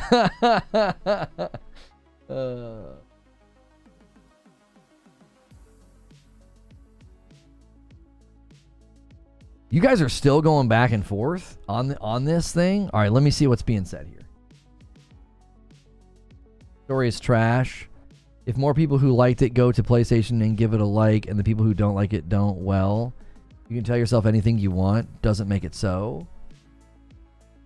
Wait, so you're actually arguing that the review, the user score of the game doesn't matter? So if people actually played it and thought it was bad and didn't leave a review score, then those people are stupid. Like, why would you not do that? So your argument is there's an ocean of people that didn't like the game, and then they just decided after playing it that they wouldn't give it a negative score, and only the people that liked it. Do you actually know that, like, there is psychology and science to prove your claim absolutely false? That people are far more motivated to go leave a review when something is bad and they didn't like it?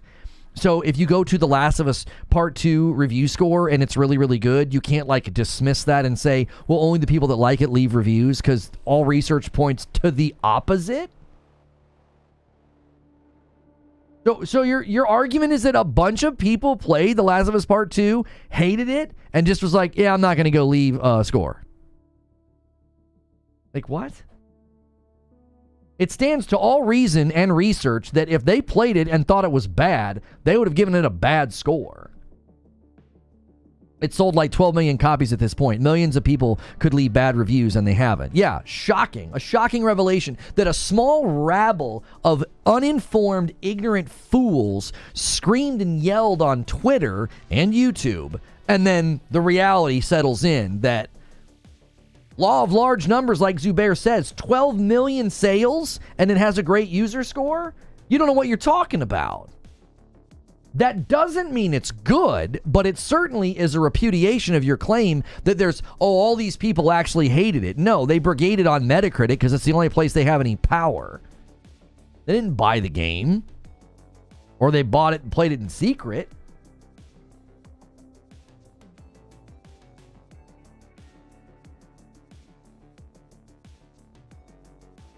I apologize for derailing the conflict. You didn't derail anything, Corey.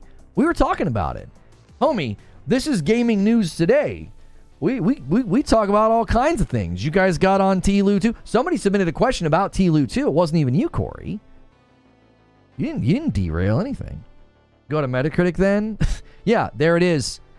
There's the depth of your intelligence. Go to Metacritic, where it was review bombed by people who didn't buy the game. The day it released, it had a plummeting user score on Metacritic because people were seething and malding about Joel getting killed. And so they went and review bombed it. Those are not verified purchases, you literal doorknob. Like, what are you even doing, bro? 195,000 ratings on the PlayStation Store, and it has a 4.46. And you want to use the review bomb Metacritic user score. Like, come on, man. You've got to be smarter than that. You're in a YouTube stream typing. You have more intelligence than what you're displaying. Like, come on, dude. Be a better thinker. Review bombed, LOL, of course.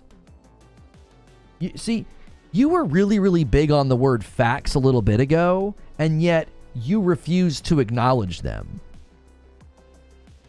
You refused to acknowledge the facts. The facts are, it got review bombs day one. Before anybody had had a chance to have played through the game and beat the game, it was immediately brigaded on Metacritic. So you think everybody bought the game, speed ran the game in an hour or two, and then ran to Metacritic to give it a negative review, an accurate, verified purchase, actually have played the game review. Come on, bro. You know that you're wrong on this. That's what's embarrassing about it. You know that those scores on Metacritic are a joke. They're a joke. Everybody just goes and votes it down as soon as they're able to. Nobody even had the game yet, or they hadn't even played it yet. Its score dropped that day. That's not even possible, bro. It's like a 24-hour game. There are still people review bombing it to this day. How many scores does it have? We got 3 minutes. The Last of Us Part 2 Metacritic. How many user scores? 163,000. Remarkable that many people did that. Explain the 195,000 on PlayStation. Like, make sense of that. If you can say that PlayStation has the bad and good review, Metacritic can't, you make no sense. Yeah, as you type an unintelligible sentence, I make no sense. Sure, Jan. No, if you can say that PlayStation has the bad and good review, Metacritic can't, you make no sense. Good Lord.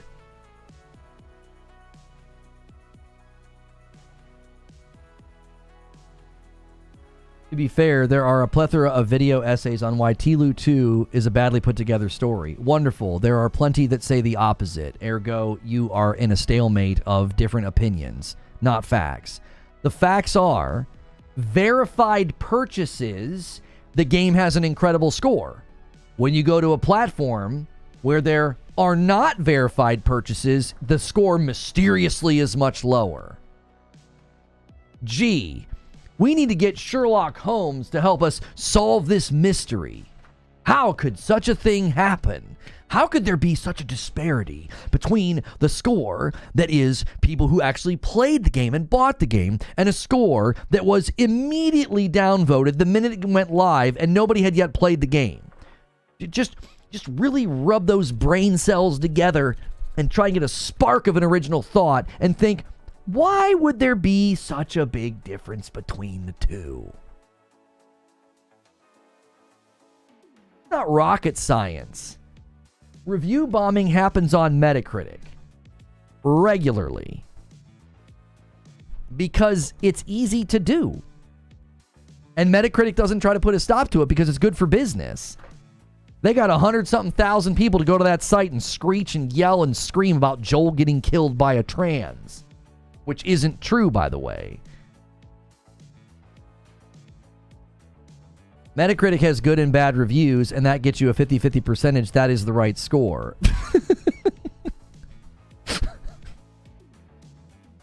You can score the game 1 star on PlayStation, bro. What are you even talking about? You're not even making any sense. You're literally saying because this one has more negative scores, it's more legitimate. That doesn't even make any sense, bro. I can't even get the Xbox partner preview is supposed to be starting. Are they having technical difficulties? I can't get it to play. Oh, there it goes.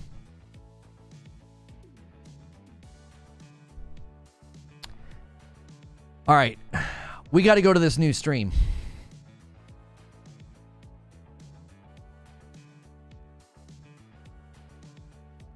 Yeah, and there are 10, and the bad are 1. Listen, man, I'm going to say this as nicely as I can. You are out of your depth, and you're not smart enough to have this conversation. That's the nicest way I can end this conversation. You don't know what you're talking about. Oof, Unknown 9 has terrible scores.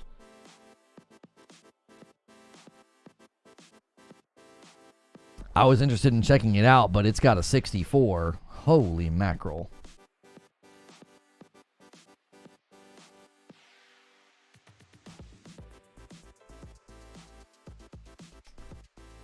All right, let me send a tweet.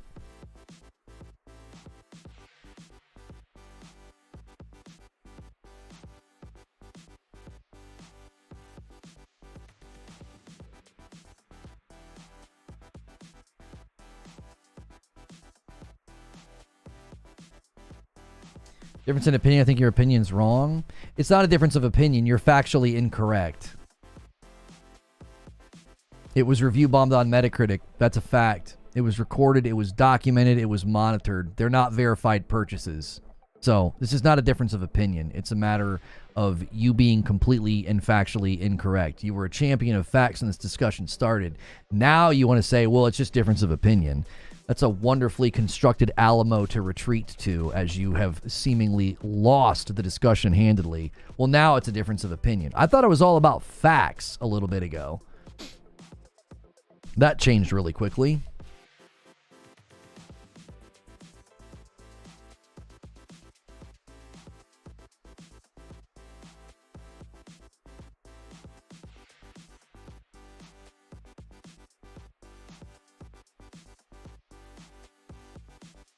There's a Forbes article about it. Yeah, they literally changed its user score submission because of how it was review bombed. Like,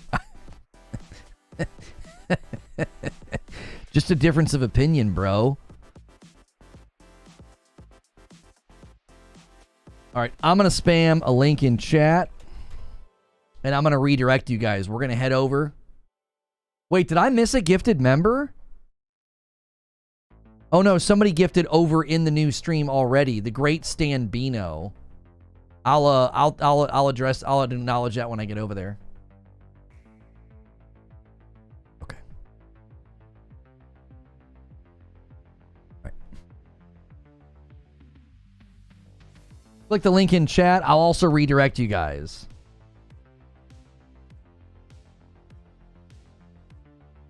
Hey, thanks so much for checking out this video. This is going to be my co-stream of the Xbox Partner Preview October 2024.